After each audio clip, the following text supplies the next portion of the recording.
கிறிஸ்து இயேசுவுக்குள் அன்பாய் அழைக்கப்பட்ட அன்புக்குரிய சகோதர சகோதரிகளே, அனைவருக்கும் கிறிஸ்துவுக்குள்ளான அன்பின் வாழ்த்துக்கள். தேவனுடைய பெரிதான கிருபை நிமித்தமாக நம்ம இந்த வருடத்தின் முதல் நாள் நம் அனைவரும் ஒன்றாக சேர்ந்து இந்த ஒரு ஒன்டே கன்வென்ஷனில் பங்கு பெறும்படியான கிருபையை தேவன் நமக்கு கொடுத்திருக்கிறார்.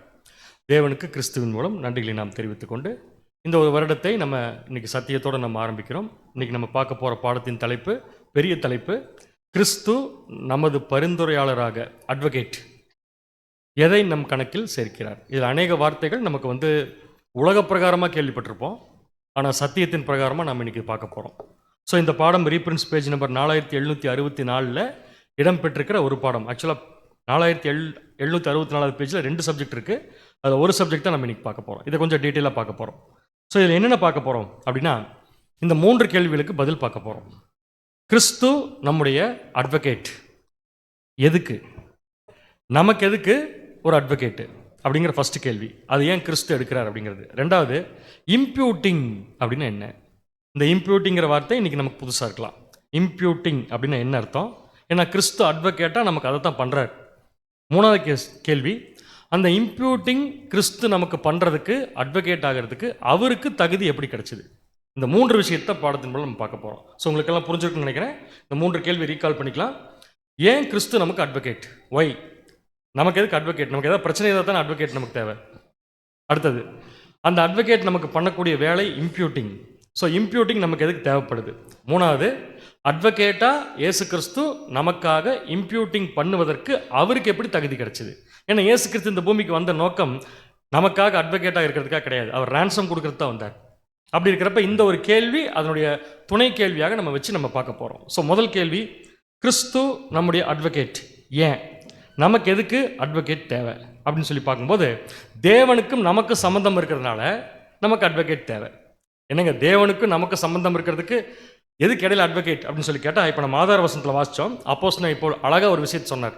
இந்த விஷயத்தை நம்மளால் நாமளே பண்ண முடியாது, அதனால தான் அட்வொகேட் நமக்கு தேவை. என்ன விஷயங்கிறத வாசிக்கலாம். ரோமர் 12ஆம் அதிகாரம் 1ஆம் வசனம்.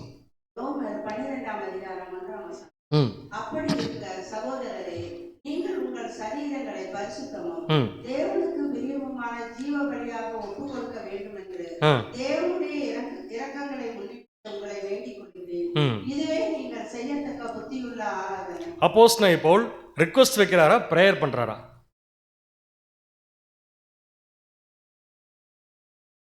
ரிக்வெஸ்ட் வைக்கிறார். யார்கிட்ட ரிக்வெஸ்ட் வைக்கிறார்? எதுக்கு தேவன்கிட்ட நம்மளை பற்றி ரிக்வெஸ்ட் வைக்கணும்? ஆக்சுவலாக அவர் என்ன சொல்ல வர்றாருன்னா, இந்த ஒரு விஷயத்தை சொல்லிட்டு, இந்த விஷயத்தை தேவனுடைய இரக்கங்களை முன்னிட்டு உங்ககிட்ட வேண்டிக்கிறேன் அப்படின்னு சொன்ன என்ன அர்த்தம்னா, இந்த விஷயம் தேவனுடைய இரக்கம் இல்லாமல் நடக்காதுன்னு அர்த்தம். அப்போ அங்கே ஒரு கொஸ்டின் மார்க் வந்துருச்சு, அங்கே ஒரு ஒரு கண்டிஷன் வந்துருச்சு, தேவனுடைய இரக்கம்னு வந்துருச்சு. இப்போ இந்த விஷயத்தை நம்ம செய்யணும்னு பவுல் சொல்கிறார். ஆனால் நம்மளால் செய்ய முடியுமான்னு பார்க்கலாமா? நான் வாசிக்கிறேன் பாருங்க, அவனிங்க. அப்படி இருக்கிற சகோதரரே, நீங்கள் உங்கள் சரீரங்களை, இது மணவாட்டி வகுப்பார் ஆகக்கூடிய 1,40,000 பேருக்கு பொருந்தக்கூடிய வார்த்தை. அது அந்த நீங்கள் உங்கள் சரீரங்களைனா, இப்போ நம்ம இருக்கிற மாதிரி இந்த சரீரம் தான், இப்போ நம்ம இருக்கிறோம்லையே இந்த சரீரத்தை தேவனுக்கு பிரியமான ஜீவ பலியாக ஒப்பு கொடுக்க வேணும்னு சொல்றார். என்னுடைய கேள்வி, நாம் இந்த ஃப்ளஷ்லி கண்டிஷன்ல, இந்த மாம்சத்தில், இந்த சரீரத்தில் தேவனுக்கு பிரியமான ஜீவ பலி செலுத்த முடியுமா? செலுத்த முடியுமா? முடியாது. அவ்வளோதான் ஒரு கேள்வி. கண்டிப்பாக முடியாது. முயற்சி கூட பண்ண முடியாது, நம்மளால கட்டாயமாக முடியாது. ஏன் தெரியுங்களா? இந்த மாம்சம் பாவத்தோட சம்பந்தப்பட்ட விஷயம்.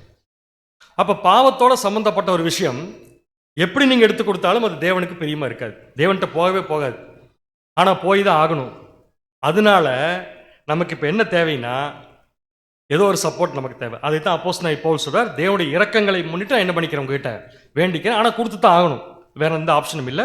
ஆனால் கொடுக்கறதுக்கு வாய்ப்பு இல்லை. இது முதல் பாயிண்ட். செகண்ட் பாயிண்ட், என்ன கொடுக்கணும்னு சொல்றாரு இந்த இடத்துல? நம்முடைய சரீரங்களை வெட்டி கொடுக்க சொல்றாரா? இல்லை, நம்முடைய சரீரங்களை ஜீவ பலியா கொடுக்க சொல்றாரு. ஜீவ பலின்னு என்ன அர்த்தம்? நம்ம மரிக்கிறோமே பூமியில வயசாகி, அதுவா? கிடையவே கிடையாது. அப்ப ஜீவ பலினா மரணத்தை பத்தி அவர் சொல்ல, மரணத்தை பத்தியும் சொல்லல. அதே சமயம் நம்முடைய சரீரம் தேவனுக்கு டைரக்டா ஏற்புடையதா இருக்குன்னு சொல்லல. அப்ப எதை பத்தி அவர் பேச வர்றாருன்னு சொல்லி பார்த்தீங்கன்னா, நம்முடைய லிட்டரல் டெத்தை பத்தி கிடையாது, டெத்து வரைக்கும் நம்ம வாழக்கூடிய வாழ்க்கை. இது ரொம்ப அழகா எங்க படிக்கலாம்னா, 116ஆம் சங்கீதம் 15ஆம் வசனம். 16ஆம் சங்கீதம் 15ஆம் வசனம். ம் கர்த்தருடைய பரிசுத்தவான்களின் மரணம் அவர் பார்வைக்கு அருமையானது. இந்த வசனத்தை கல்லறையில் எழுதி போட்டிருப்பாங்க. கர்த்தருடைய பரிசுத்தவான்களுடைய மரணம் அவர் பார்வைக்கு எப்படி இருக்கு? அருமையானது. அப்போ செத்து போகிறவங்கெல்லாம் பரிசுத்தவான்கள், உயிரோடு இருக்கவங்கெல்லாம் பாவிகள். அப்படி மீனிங் ஆயிடுது இல்லையா? அப்போ இந்த வசனத்தில் மரிக்கிறது ஒரு புனிதமான செயல் மாதிரி இருக்குது. ஆக்சுவலாக மரணத்தை பற்றி பேசவே இல்லை. இங்கே பேசப்பட்ட விஷயம் என்னென்னா, it is not talking about death, the life which lead to death. அதாவது எந்த மாதிரியான வாழ்க்கை வாழ்ந்து அவங்க மரிச்சிருக்கிறாங்களே அப்படிங்கிறது தான் தேவனுக்கு என்னமா இருக்குன்னா பிரியமாக இருக்கும். ஸோ ஜீவ பலி என்பது நம்முடைய மரணத்தை பற்றி பேசல, ஜீவன் இருக்கிற வரைக்கும் அனுதினமும் தேவனுக்கு பிரியமா நாம் செய்கிற வேலை, அதுக்கு பேர் தான் ஜீவ பலி. ஆனால் அந்த வேலை கூட இந்த மாம்சத்திலிருந்து நம்ம செய்யும்போது அது தேவனுக்கு பிரியமா என்ன ஆகாதுங்க, கண்டிப்பாக இருக்கவே இருக்காது. அப்போ நம்முடைய கான்சிக்ரேஷன், நம்முடைய ஜீவ பலி, லிவிங் சாக்ரிஃபைஸ் அப்படிங்கிறது எப்பெல்லாம் நடக்குதுன்னு பார்த்தீங்கன்னா, கான்சிக்ரேஷனுக்கு ஒரு விளக்கம் கொடுக்குற ரசல் பாரு கொஸ்டின் புக்கில், டையிங் டெய்லி அப்படின்னு என்ன அர்த்தம்? அப்போஸ் நான் இப்போ ஒரு வசனம் பேசியிருக்காரு, அனுதினமும் சாகிறேன், டையிங் டெய்லி அண்ட் ஃபைனலி, அதுவும் இருக்கு, அந்த மரணம் இருக்கு, and finally the actual death, they are all precious to father. யோசிச்சு பாருங்க, நம்ம வாழ்கிற வாழ்க்கை ப்ளஸ் நம்முடைய மரணம், இது எல்லாமே தேவனுடைய பார்வையில் அருமையானதாக இருக்கணும் அப்படிங்கிறது தான் 116ஆம் சங்கீதம் 15ஆம் வசனத்துடைய நோக்கம். So very clear. ரோமர் 12:1 அப்போஸ்தலனாகிய பவுல் சொன்ன ஜீவபலி என்பது நம்முடைய மரணத்தை பற்றி மாத்திரம் கிடையாது, மரணத்திற்கு முன்னாடி நம்ம வாழக்கூடிய வாழ்க்கை ப்ளஸ் மரணம், இது ரெண்டோட முடிக்கும் போது தேவன் பார்த்து என்ன சொல்லணும்னா, இந்த லைஃப் எனக்கு ரொம்ப ப்ரீசியஸாக இருக்குது அப்படின்னு சொல்லணும். அப்போ அதுக்கு நம்ம என்ன பண்ணணும்? பவுல் பண்ண மாதிரி பண்ணணும். வாசிக்கலாம். 1 கொரிந்தியர் 15ஆம் அதிகாரம் 31ஆம் வசனம். 1 கொரிந்தியர் 15ஆம் அதிகாரம் 31ஆம் வசனம். நான் அனுதினமும் சாகிறேன். போதும், எனக்கு தெரிஞ்சு இந்த பாயிண்டோட போதும். நான் அனுதினம் என்ன பண்றேன்? சாகர். இந்த அனுதினம் சாகரேங்கிறது தான் அனுதினம் நம்ம செலுத்தக்கூடிய ஜீவபலி. இப்போ மறுபடியும் கேள்விக்கு வந்துடலாம். இந்த ஜீவபலியை நாம மாம்சத்திலிருந்து கொடுத்துட்டு தான் இருக்கிறோம். இது உண்மையா தவறான கருத்தா? பேப்டிசம் எடுத்த நம்ம எல்லாருமே நம்முடைய ஜீவபலிகளை தேவனுக்கு பிரியமா மாம்சத்தில் கொடுத்துட்டு தான் இருக்கிறோம். ஆனால் நாம மாம்சத்திலிருந்து கொடுக்கக்கூடிய பலியானது டைரக்டா தேவனுக்கு போச்சுன்னா தேவன் அதை ஏற்றுக்கொள்வாரா? பரிதாபமாக பார்க்குறீங்க நீ எல்லாரும். கண்டிப்பாக ஏற்றுக்கொள்ள, ஆக்சுவலாக சொல்லப்போனால் அவர்கிட்ட போகவே முடியாது. இந்த பலி, அந்த பலி அவர்கிட்ட போய் ரீச் ஆச்சுன்னா, பலியில் பரிசுத்தம் இல்லாத கண்டிஷன்னால தேவன் ரிஜெக்ட் பண்ணாருன்னா அதுக்கப்புறம் வாழுவதற்கு நமக்கு உரிமை கிடைக்காது. ஸோ நல்லா புரிஞ்சுக்கலாம், வாய்ப்பில்லை. அப்போ வாய்ப்பில்லாத விஷயத்த தேவன் நம்மகிட்ட எதிர்பார்க்குறாருன்னா நம்முடைய பலிகளை நம்ம கொடுக்கணும், அதில் எந்த மாற்று கருத்தும் இல்லை. ஆனால் நம்ம கொடுக்கக்கூடிய பலிகளை தேவன் ஏற்றுக்கொள்ள வேண்டும் என்றால் கண்டிப்பாக நமக்கு இப்போ யார் தேவை? நமக்காக ஒரு பரிந்து பேசுகிறவர். அவர் தான் யாருன்னு பார்த்தீங்கன்னா நம்ம ஆண்டவராக இயேசு கிறிஸ்து. என்ன வேலை செய்கிறாருங்க அவர்? பரிந்து. அந்த வேலைக்கு பேர் தான் என்ன வேலை? அப்போ அட்வொகேட் ஒர்க் கண்டிப்பாக நமக்கு தேவை. எதுக்குன்னா நம்முடைய பலிகளை தேவனுக்கு ஏற்புடையதாக மாற்றுவதற்கு ஒரு அட்வொகேட் தேவை. ஏன் நம்மளால முடியாது? ஏன் நம்மளால தனியாக கொடுக்க முடியாதுன்னா அதுக்கு ஒரு விளக்கம் இந்த சப்ஜெக்டில் சகோதரர் கொடுக்குறாரு. ஆக்சுவலாக இந்த சப்ஜெக்ட் தமிழ் இல்லை, இங்கிலீஷில் மட்டும்தான் இருக்குது. நான் இங்கிலீஷில் இருக்கிறத மொழிபெயர்த்து தமிழில் போட்டிருக்கிறேன். ஸோ வாசிக்கும் போது கொஞ்சம் கடினமாக இருக்கலாம், திருப்பி எக்ஸ்பிளைன் பண்ணும்போது நீங்கள் புரிஞ்சுக்கலாம் ஏன் அட்வொகேட் இல்லாமல் நம்ம தேவன்கிட்ட போக முடியாது. அதுக்கு தான் விடை இது. வாசிங்க ஸ்டெப். அவருடைய அடிச்சுவடுகளில் பலியின் தேவனோடு உடன் அதே அழைப்பில் குறைபாடு உள்ளவர்களாய் அபூர்ணராய். ஃபர்ஸ்ட் பாயிண்ட், நம்மள யாருங்க? பூரணர் கிடையாது. நம்மள யாரு? ஏன் கீழே படிக்கூடாது? ஏன் நம்மள ஏன் அபூர்ணர்? பாவம், சின். அது சொன்னீங்கன்னா போதும், சின். ஸோ நமக்கு உரிமைங்கிறது சின் மட்டும்தான். அப்போ நம்ம யாராக தான் இருக்கிறோம்? அபூர்ணராக இருக்கிறோம். அடுத்து நெக்ஸ்ட், அதாவது வாழும் உரிமை நமக்கு இல்லை. ஏன் வாழும் உரிமை நமக்கு இல்லை? ஏன் வாழும் உரிமை இல்லைன்னா, வாழும் உரிமைன்னு என்னன்னா அவங்க சாகவே கூடாது, அதான் வாழும் உரிமை. வாழும் உரிமைன்னு அர்த்தம் ரைட்ஸ் எதுக்கு இருக்கு? லைஃப்க்கு. நமக்கெல்லாம் ரைட்ஸ் லைஃப்க்கு இருக்கா? இல்லை. ஏன் இல்லை? மரணம் வந்துடும் எப்படி இருந்தாலும். ஏன் மரணம் வருது? பாவம். புரியுதா உங்களுக்கு? ஸோ பாவம் இருக்கிற வரைக்கும் ரைட்ஸ் டு லைஃப் நமக்கு கிடையாது. அடுத்து நெக்ஸ்ட், அந்த லைஃப் ரைட்ஸ் நமக்கு இல்லாத காரணத்தால்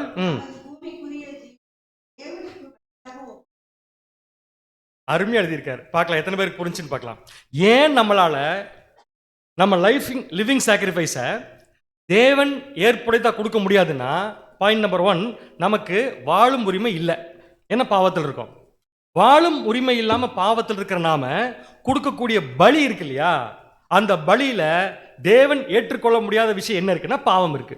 ஸோ பாவமான நிலைமையிலிருந்து தேவன் விரும்பக்கூடிய பலி என்ன பண்ண முடியாது, நம்மளால கொடுக்க முடியாதுங்கிறதுனால அந்த பாவத்தில் இருக்கிற நம்முடைய பலியை தேவன் ஏற்றுக்கொள்ள வேண்டும் என்றால் இப்போ நமக்கு யார் தேவை? அட்வொகேட் தேவை. ஸோ ஃபர்ஸ்ட் கொஸ்டின் என்ன நமக்கு இந்த சப்ஜெக்ட்ல? அட்வொகேட் ஏன் நமக்கு தேவை? சரி, நீங்களே யோசிச்சு பாருங்க. நம்ம கொடுக்குற பலி பரிசுத்தமான பலியா அல்லது பாவமான பலியா? கொஞ்சம் கேட்கறது கஷ்டமா தான் இருக்கு. நம்ம எல்லாருமே எப்படி தான் இருக்கிறோம்? வாழும் உரிமை நமக்கு இல்லை. வாழும் உரிமை இல்லாத நாம, லைஃப் ரைட்ஸ் இல்லாத நாம அந்த லைஃபை தேவனுக்கு கொடுக்க முடியுமா? முடியாது. அப்படின்னு இப்போ என்ன பண்ணியாகணும்? அந்த ரைட்ஸை இப்போ நமக்கு ஒருத்தர் கொடுக்கணும். எப்போ கொடுக்கணும்? நம்ம பாவத்தில் இருக்கிறப்பே கொடுக்கணும். ஸோ பாவத்தில் இருக்கும்போதே நமக்கு ஒரு ரைட்ஸ் வேணும். எங்கேனா பூமியில் இருக்க அந்த ரைட்ஸ் நமக்கு கிடையாது. அதை யார் தான் கொடுக்கணும்னா அட்வொகேட். அதுக்கு தான் நமக்கு யார் தேவை? இப்போ அட்வொகேட். ஸோ இப்போ நான் பேசுகிற விஷயம்னா நம்ம எல்லாருக்கும் பொதுவான விஷயம் தானே? இல்லை இங்கே யாராவது பாவம் இல்லாதவங்க இருக்குமா? இல்லைன்னா அவங்களுக்கு கன்வென்ஷனுக்கு லீவு. ரொம்ப கிளியரா சொல்லிட்டார் அப்போஸ்தலன் பவுல், ரோமர் 5:12.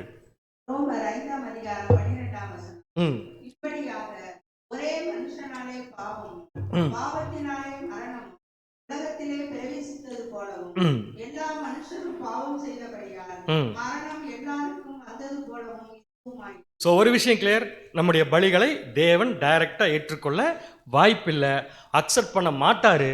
ஆனால் பலி கொடுத்து தான் ஆகணும். ஏன்னா நம்ம திவ்ய சுபாவத்துக்கு போகணும். அப்படி போய் தான் ஆகணும்னா இப்போ நமக்கு தேவை யாருன்னு கேட்டிங்கன்னா ஒரு அட்வொகேட். ஸோ அட்வொகேட் வந்து என்ன பண்ணுவார்? நம்முடைய பலி பூரா ஒழிச்சு வச்சு நமக்கு பதில் அவர் பலி கொடுப்பாரா? லிவிங் ரைட்ஸ் நமக்கு இல்லை, வாழும் உரிமை நமக்கு இல்லை. ஆனால் நம்முடைய பலி தேவன் ஏற்புடையதான் ஏற்றுக்க வாய்ப்பில்லை. அதை கொடுக்கறதுக்கு ஒருத்தர் வரணும், அவர் தான் அட்வொகேட். அட்வொகேட் வந்து என்ன பண்ண போறாரு? அவர் பலி நமக்கு பதில் கொடுக்க போறாரா? கிடையாது. அவர் என்ன பண்ண போறாராமா? ரொம்ப அழகா இருக்கு இந்த வார்த்தை, ரொம்ப முக்கியமான வார்த்தை. ரொம்ப நிதானமா படிக்கலாம் அந்த வார்த்தையை. பாருங்க இப்ப. அதுதான் முக்கியமான பாயிண்ட். நாம எப்படி மாறணும்னா, நம்முடைய பலிகள் எப்படி மாறணும்னா ஏற்றுக்கொள்ளத்தக்கதான பலிகளாக மாற வேண்டும். அப்படின்னு என்னன்னு சொல்லுங்க பார்க்கலாம். எனக்கு இங்கிலீஷ்ல சொல்லுங்க எனக்கு. அதாவது நம்முடைய பலி எடுத்து வச்சுட்டு இயேசு கிறிஸ்து வேற பலி கொடுக்க போறதில்லை நமக்கு பதிலா. அப்படி கொடுத்தாருன்னா அது கிரெடிட் அவருக்கு தான். அப்ப நமக்கு அது வராது. அப்ப தெய்வீக சுபாவத்தில் பங்கு பெறக்கூடிய ஒவ்வொருத்தருக்கும் உடன்படிக்கையில் அழைப்பு கிடைச்சிருச்சு. ஆனா உடன்படிக்கையின் வாழ்க்கை வாழும்போது அந்த உடன்படிக்கையின் மூலம் கொடுக்கக்கூடிய பலியை தேவன் ஏத்துக்க வாய்ப்பில்லை. ஏன்னா நம்ம பலி பூரா பாவம். அப்ப இயேசு கிறிஸ்து மூலமா அது போகுதுன்னு சொல்லி எடுத்துட்டோம்னா போகட்டு தேவன் கிட்ட. அப்படி போகும்போது அட்வொகேட் ஆன இயேசு கிறிஸ்து நமக்காக என்ன பண்றாரு?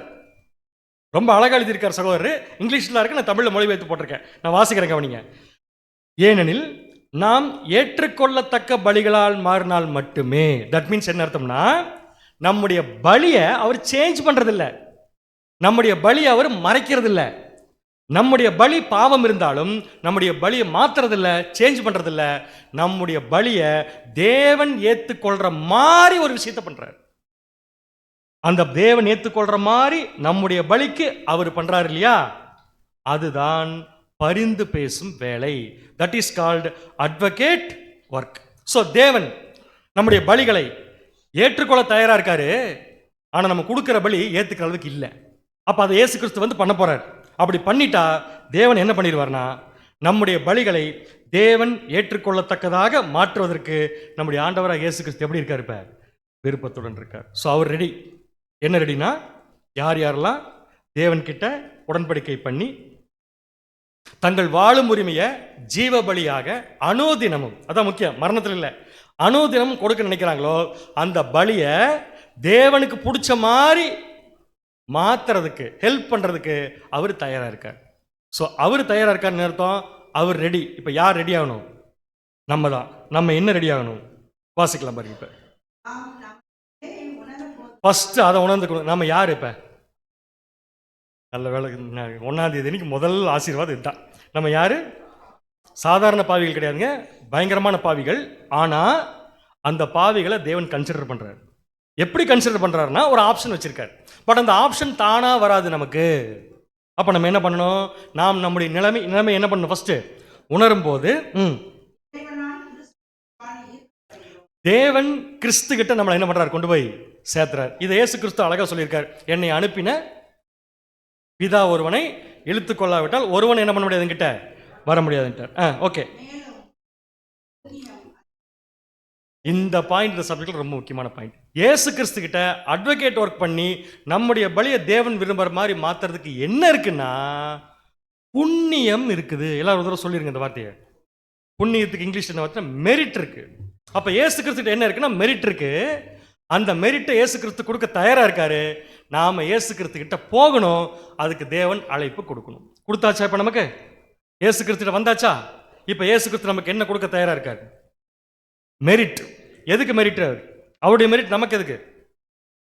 நம்முடைய பலிகளை தேவனுக்கு பிடிச்ச மாதிரி மாற்றி கொடுக்கறத தேவனுக்கு பிடிச்ச மாதிரி கொண்டு போய் கொடுக்கறதுக்கு அட்வொகேட் என்ன பண்றாருன்னா ஒர்க் பண்ண தயாரா இருக்கா. ஸோ அந்த ஒர்க்குக்கு பேர் என்ன கேட்டீங்கன்னா அட்வொகேட். ஸோ எதற்காக நமக்கு அட்வொகேட் தேவை அப்படிங்கிற கேள்விக்கு பேசிக்கா ஓரளவுக்கு ஒரு பதில் கண்டுபிடிச்சிட்டோம். ஸோ செகண்ட் கொஸ்டின், இயேசு கிறிஸ்து அட்வொகேட்டா மாதிரி நமக்காக அவர் மெரிட் கொடுக்கறதுனால தேவன் எப்படி நம்முடைய பலிகளை ஏற்றுக்கொள்வார்? ஒரே கொஸ்டினை வேற வேற மாதிரி மாற்றி கேட்டிருக்க. ரொம்ப சென்சிட்டிவான விஷயம் தான். இங்கிலீஷில் ஃபர்ஸ்ட் வாசிக்கிறேன். ஆஸ் அட்வொகேட், யார் அட்வொகேட் நமக்கு? Yesu Kristhu. How Jesus make our living sacrifice, நம்முடைய ஜீவ பலிகளை தேவன் ஏற்றுக்கொள்ற மாதிரி அட்வொகேட்டா மாதிரி இயேசு கிறிஸ்து எப்படி கொடுக்க போறாரு? நமக்கு ஏதாவது கடன் கொடுக்க போறாரா, அல்லது நமக்கு ஏதாவது ஸ்பெஷல் கிஃப்ட் கொடுக்க போறாரா, என்ன கொடுக்க போறாரு, எப்படி கொடுக்க போறாரு அப்படின்னா அதுதான் அந்த சப்ஜெக்டோட இன்னொரு வார்த்தை, இம்ப்யூட்டிங் ஹிஸ் மெரிட் ஆன் அஸ். மூணாவது வார்த்தை வந்துருச்சு இன்னைக்கு சப்ஜெக்ட்ல. முதல்ல வந்து அட்வொகேட்டு, அடுத்த அட்வொகேட் எதுக்குங்கிற கேள்வி பார்த்துட்டோம். செகண்ட் கொஸ்டின் கேட்டீங்கன்னா இம்ப்யூட்டிங்னா என்ன? இப்போ இயேசு கிறிஸ்துகிட்ட மெரிட் இருக்கா? மெரிட் எதுக்கு இருக்கு இயேசு கிறிஸ்துகிட்ட? நம்முடைய பலிகளை தேவன் விரும்புற மாதிரி கொடுக்கறதுக்கு அவர்கிட்ட என்ன இருக்கு? மெரிட் இருக்கு. அதை அவர் நம்ம கொடுப்பார். அதை எப்படி கொடுப்பார்னா imputing his merit on us. Imputing. So இந்த இம்ப்யூட்டிங்கிற வார்த்தைக்கு அர்த்தம் கண்டுபிடிக்கணும். இம்ப்யூட்டிங்னா என்ன? நீங்கள் டிக்ஷனரியில் எடுத்து போட்டு பார்த்தாலும் சரி, எக்ஸப்ட் பைபிளை தவிர இதுக்கு சரியான ஒரு மீனிங் கொடுக்கப்படலை. நீங்கள் டைரெக்டாக கூகுள் டிக்ஷனரியில் போய் இம்ப்யூட்டிங் அடிச்சிங்கன்னா குற்றம் சாட்டுதல்னு வரும். குற்றம் சாட்டுதல்னு வரும். ஆக்சுவலாக ஜீசஸ் இம்ப்யூட்டிங் போட்டு பார்த்தீங்கன்னா என்ன வரும்னா இயேசு கிறிஸ்து சுமத்துதல்னு வரும்.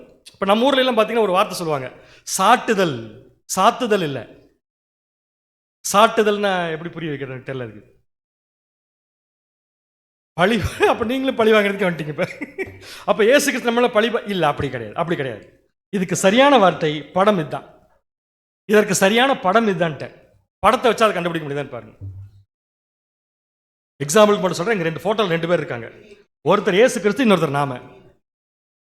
நீதியின் வஸ்திரத்தை நமக்கு சாட்டுவது, நமக்கு கொடுப்பதில்லை, கொடுப்பதல்ல.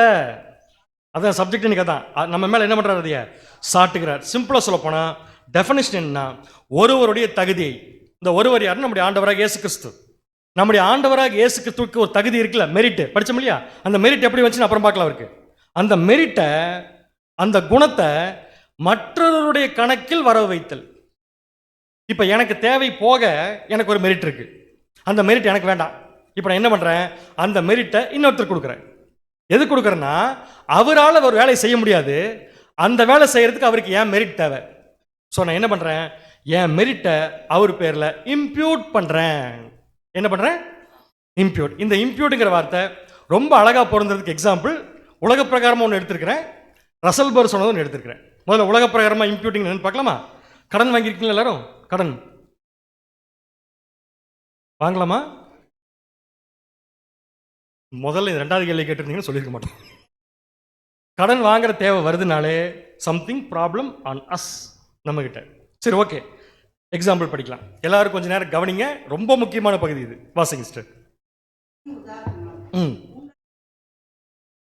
ஆனால் உங்கள் நண்பர் வங்கி $1000 இப்போது இன்னும் உடையது. ஆனால் அவர் அதை அனுமதி வங்கி கணவராக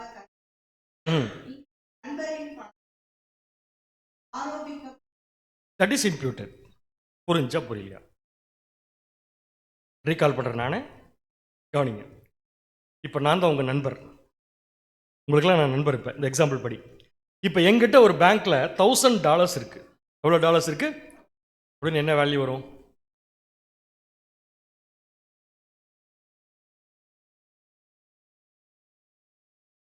$1 lakh. கணக்கில் எல்லாம் பயங்கரம். 9 lakhs வச்சுக்கலாம். சரி, $1000 வச்சுக்கலாம், வேண்டாம். $1000 இருக்குது எனக்கு இருக்குது ஒரு அக்கௌண்ட்டில். இப்போ உங்களுக்கு அந்த பேங்க்கில் இப்போ கடன் வாங்க வேண்டிய தேவை வந்துருச்சு, சரிங்களா? இப்போ நேராக நீங்கள் பேங்க்கு போகிறீங்க. பேங்க் போனோடனே பேங்க்கில் போய் எனக்கு கடன் வேணும்னு நீங்கள் கேட்குறீங்க. அதே பேங்க்கில் எனக்கு $1000 இருக்குது, ஓகேவா? ஸோ நீங்கள் கடன் வேணும்னு கேட்கும்போது பேங்க் என்ன கேட்கும் உங்ககிட்ட? செக்யூரிட்டி கேட்கும். ஸோ செக்யூரிட்டிக்கு நீங்கள் என்ன பண்ணுறீங்கன்னா, என் நண்பர் ஒருத்தருக்கு இங்கே டெபாசிட் இருக்குது, $1000 வச்சிருக்கான்னு சொன்ன உடனே இந்த பேங்க் என்ன பண்ணுதுன்னா, நான் உங்கள் நண்பர் என்ற அடிப்படையில் நான் உங்களுக்கு கொடுக்கறதுக்கு ஓகே சொன்னதுனால என் $1000 உங்களுக்கு கொடுக்கல. என் $1000 நீங்க வாங்குற கடனுக்கு இம்ப்யூட் பண்ணுது. அப்படின்னு என்ன அர்த்தம்? உங்களுக்கு $1000 சொந்தம் கிடையாது. நீங்க வாங்கியிருக்கிற கடனை திருப்பி செலுத்துற வரைக்கும் நான் உங்களுக்கு என்ன கொடுக்குறேன்னா இம்ப்யூட் பண்றேன். அப்ப நீங்க கடனாளி தான், ஸ்டில் $1000 என்னோட தான். அது எனக்கு திருப்பி வந்துடும். எப்போ வந்துடும்னா, நீங்க உங்க கடனை செலுத்தி முடிச்சதுக்கப்புறம் எனக்கு திரும்பி வந்துடும். ஸோ கடன் பெற்றுக்கொண்டு உங்கள் தேவையை பூர்த்தி செய்து திருப்பி கடனை அடைக்கிற வரைக்கும் நான் கொடுக்குற $1000 உங்களுக்கு என்னவா இருக்கு? இப்ப இம்ப்யூட்டிங். இதுதான் யார் பண்ணிட்டு இருக்கா? இப்ப நம்முடைய ஆண்டவராக இயேசு கிறிஸ்து நமக்காக அவருடைய மெரிட் என்ன பண்றாராமா? இம்ப்யூட் பண்றாராமா. இது ஒரு எக்ஸாம்பிள். இதை பார்த்துட்டு அடுத்தது ரசல்பர் எக்ஸாம்பிள் போனா கரெக்டா இருக்கும். அதனால ரெண்டாவது போட்டேன் நான். இப்போ வாசிங்க. உதாரணமாக, இப்போ நான் விளக்கம் கொடுக்க மாட்டேன், நீங்க தான் கொடுக்கணும். உதாரணமாக, நம்மிடம் வங்கியில் $1000 இருப்பதாக வைத்துக்கொள்வோம். நாம் வங்கி மேலாளரிடம் சென்று நான் கையெழுத்திட போகும் சில கடன் பத்திரங்களுக்காக நோட்ஸ், இந்த தொகையை உங்கள் பொறுப்பில் பிணையாக செக்யூரிட்டி வைக்க விரும்புகிறேன் என்று கூறுவதாக வைத்துக்கொள்வோம். அதன்படி உங்களுக்காக அந்த கடன் பத்திரங்களில் நாம் கையெழுத்திடுகிறோம். இப்போது வங்கியில் இருந்த நமது $1000 வெறும் ஒரு பிணையாகவே அங்கு இருக்கிறது. செக்யூரிட்டி பிணையாகவே அங்க இருக்கிறது. நாம் கையெழுத்திட்ட அந்த பத்திரங்களின் அடிப்படையில் நமது $1000 மதிப்பை மெரிட் கடன் பத்திரங்களுக்காக நோட்ஸ் உங்கள் கணக்கில் ஏற்றி வைக்கிறோம். இன்புட். சொல்லுங்க. இம்ப்யூட் எனக்கு புரிஞ்சு, எனக்கு புரிஞ்சதுனால தான் நான் எடுக்க வந்திருக்கேன் சப்ஜெக்ட். உங்களுக்கு என்ன புரிஞ்சுன்னு சொல்லுங்க. இப்போ இம்ப்யூட்டிங் ஆக்சுவலாக இங்கே அங்கே நான் நீன்னு வர்றது கொஞ்சம் மாற்றி மாற்றி வரும். புரியுற மாதிரி சொல்கிறேன் சிம்பிளாக. சேம் அதே எக்ஸாம்பிள் தான். எனக்கு $1000 பேங்க்ல இருக்கு. ரசல்பர்க் காலத்தில் நடந்த விஷயம். அங்கே இந்த கடன் பத்திரம் வாங்குவாங்க போல் இருக்கு. ஸோ ஒரு கடன் பத்திரத்தை போய் பேங்க்ல வாங்கி கடன் வாங்கிக்குவாங்க. இப்போ எனக்கு $1000 இருக்கு, என் நண்பர் கடன் பத்திரம் வாங்க போறாரு. அந்த கடன் பத்திரம் வாங்கும்போது கேட்குறாங்க, அதுக்கு நான் என்ன பண்றேன்? விருப்பப்பட்டு என்னுடைய $1000 என்ன வைக்க பிணையாக வைக்கிறேன். இப்போ அவர் கடன் வாங்கிட்டு போயிடுவார். கடன் பத்திரம் அவருக்கு சொந்தம். திருப்பி அவர் கடனை அடைக்கிற வரைக்கும் பேங்க்கு எதை நம்புதுன்னா அவரை நம்பல. எதை நம்புது? என்னுடைய $1000. அப்படின்னு என்ன அர்த்தம்? இவர் கடன் கட்டலினா, இது கடைசி வரைக்கும் மாற்றக்கூடாது, நீங்க சப்ஜெக்ட்ல தான் ரொம்ப முக்கியம். அவர் கடனை கட்டலினா $1000 என்ன பண்ணிக்கலாம்? பேங்க்கு வட்டியோட எடுத்துக்கலாம். புரிஞ்சுங்களா? அப்போ $1000 என்னுடைய $1000 டெபாசிட் என்னுடைய நண்பருடைய கடன் பத்திரத்துக்கு இம்ப்யூட் பண்ணப்படுகிறது. கிளியர்? ஸோ இம்ப்யூட்டிங் என்னன்னா, ஒரு விஷயத்தை ஒருத்தர் செய்ய முடியாமல் இருக்கும்போது அவரை செய்யறதுக்காக என்னுடைய மெரிட்டை கொஞ்ச நாள் அவருக்கு கொடுக்கறது. இப்போ புரிஞ்சா உங்களுக்கு? அப்படி கொடுக்கறதுக்கு பேர் தான் இம்ப்யூட்டிங். இது யார் கொடுக்குறான்னா நம்முடைய ஆண்டவராக இயேசு கிறிஸ்து அதுவா இருந்து நமக்கு இதை கொடுக்குறார். ஆமான்னு தலையாட்டக்கூடாது. எதுவா இருந்து என்ன கொடுக்குறாரு? அட்வொகேட்டா இருந்து அவருடைய மெரிட்டை எனக்கு என்னவா கொடுக்குறாரு? இப்ப இம்ப்யூட் பண்றார். இந்த வேர்டை மாத்திராதீங்க. அவருடைய மெரிட் எனக்கு என்ன பண்றாருன்னா இம்ப்யூட். ஸோ 3 வார்த்தை பார்த்துருக்கோம். அட்வொகேட், அடுத்தது இம்ப்யூட், அடுத்து மெரிட். ஸோ இப்போ நம்ம பார்க்க வேண்டிய விஷயம், அவருடைய மெரிட்னு சொல்றோமே, அது என்ன? அவருக்கு எங்க மெரிட் கிடைச்சது? நல்ல வேலை சப்ஜெக்ட் நீங்க எடுத்தோம். அவருடைய ஈடுபடி மெரிட்டா? அது அவர் செய்ய வேண்டிய நீதி. It's not a merit. சரி, வரேன். இந்த ரெண்டுக்கு வித்தியாசம் சொல்லுங்க, நான் சொல்லிடுறேன் உங்களுக்கு. ரிவார்ட்னா என்ன, மெரிட்னா என்ன? ரிவார்ட்னா பரிசு, மெரிட்னா புண்ணியம். இது தெரியாம தான் கோயம்புத்தூர்லேருந்து நான் வந்திருக்கிறேன். பயங்கரங்க குரு. ரிவார்டு யாருக்கு கொடுப்பாங்க, மெரிட் யாருக்கு கொடுப்பாங்க? நம்முடைய ஆண்டவரை இயேசுக்கு ரெண்டு மெரிட், அதனால தான் போடுறேன் உங்களுக்கு. ரிவார்டுன்னு என்ன அர்த்தம்னா, ஒரு விஷயத்தை செய்வதற்காக அதை செய்யறதுக்கு முன்னாடியே கொடுக்குறேன்னு சொன்னது கொடுத்துருவாங்க. ஃபார் எக்ஸாம்பிளுக்கு ஒரு ஸ்டூடெண்ட்டு பரீட்சையில் பாஸ் பண்ணால் 9th பாஸ் பண்ணால் 10th போயிடலாம். இதுக்கு பேர் என்ன? இதுக்கு பேர் என்ன? ரிவார்டு. ஏன் ரிவார்டு? அவன் சொன்னதை செஞ்சு முடிச்சிட்டான், பாஸ் பண்ணால் போயிடலாம். ஒரு எம்ப்ளாயிக்கு ஒரு கம்பெனியில் வந்து இந்த டார்கெட் கொடுக்குறாங்க, நீ இந்த மாதம் வந்து இவ்வளோ ப்ரொடக்ஷன் பண்ணணும்னு சொல்லி டார்கெட் கொடுக்குறாங்க. அந்த ப்ரொடக்ஷனை பண்ணியாச்சுன்னா அவருக்கு உடனே என்ன கொடுத்துருவாங்கன்னா ரிவார்டு கொடுத்துருவாங்க. ஏன் ரிவார்டுனா, சொன்னதை பண்ணியிருக்கார், அதுக்கு ரிவார்டு தான். ஆனால் சொன்னதை பண்ணும்போது சொல்லாததையும் சேர்த்து பண்ணுறாங்க பார்த்தீங்களா, அதுக்கு பேர் தான் மெரிட். நம்முடைய ஆண்டவர் ரெண்டுமே பண்ணார். அப்படின்னு என்ன அர்த்தம்? ரிவார்டுங்கிறது ஜெயிச்சதற்காகவும் முடித்ததற்காகவும் கொடுக்கப்படும் ஒரு விஷயம். இதுவும் ஆண்டவர் செஞ்சார் 3.5 வருஷம், கரெக்டுங்களா?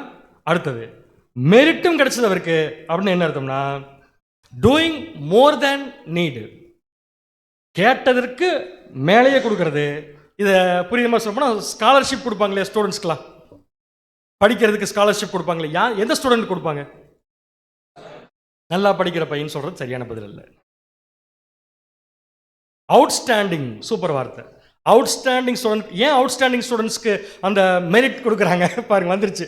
மெரிட்டுங்கிற வார்த்தை நம்ம அடிக்கடி யூஸ் பண்ணுறோம்ல, அவன் மெரிட்டில் பாஸ் பண்ணிட்டான் அப்படின்னு என்ன அர்த்தம்னா, எந்த காசும் செலவு பண்ணாமல் படிச்சிட்டான்.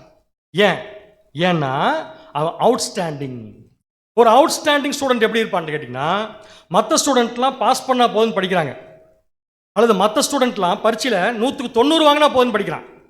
ஆனால் ஒரு ஸ்டூடெண்ட் மட்டும் 100க்கு 100 வாங்கணும்.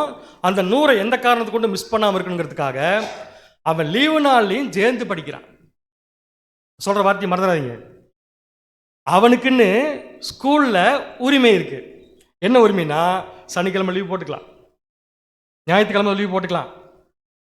அவனுக்கு ஒரு உரிமை இருக்கு.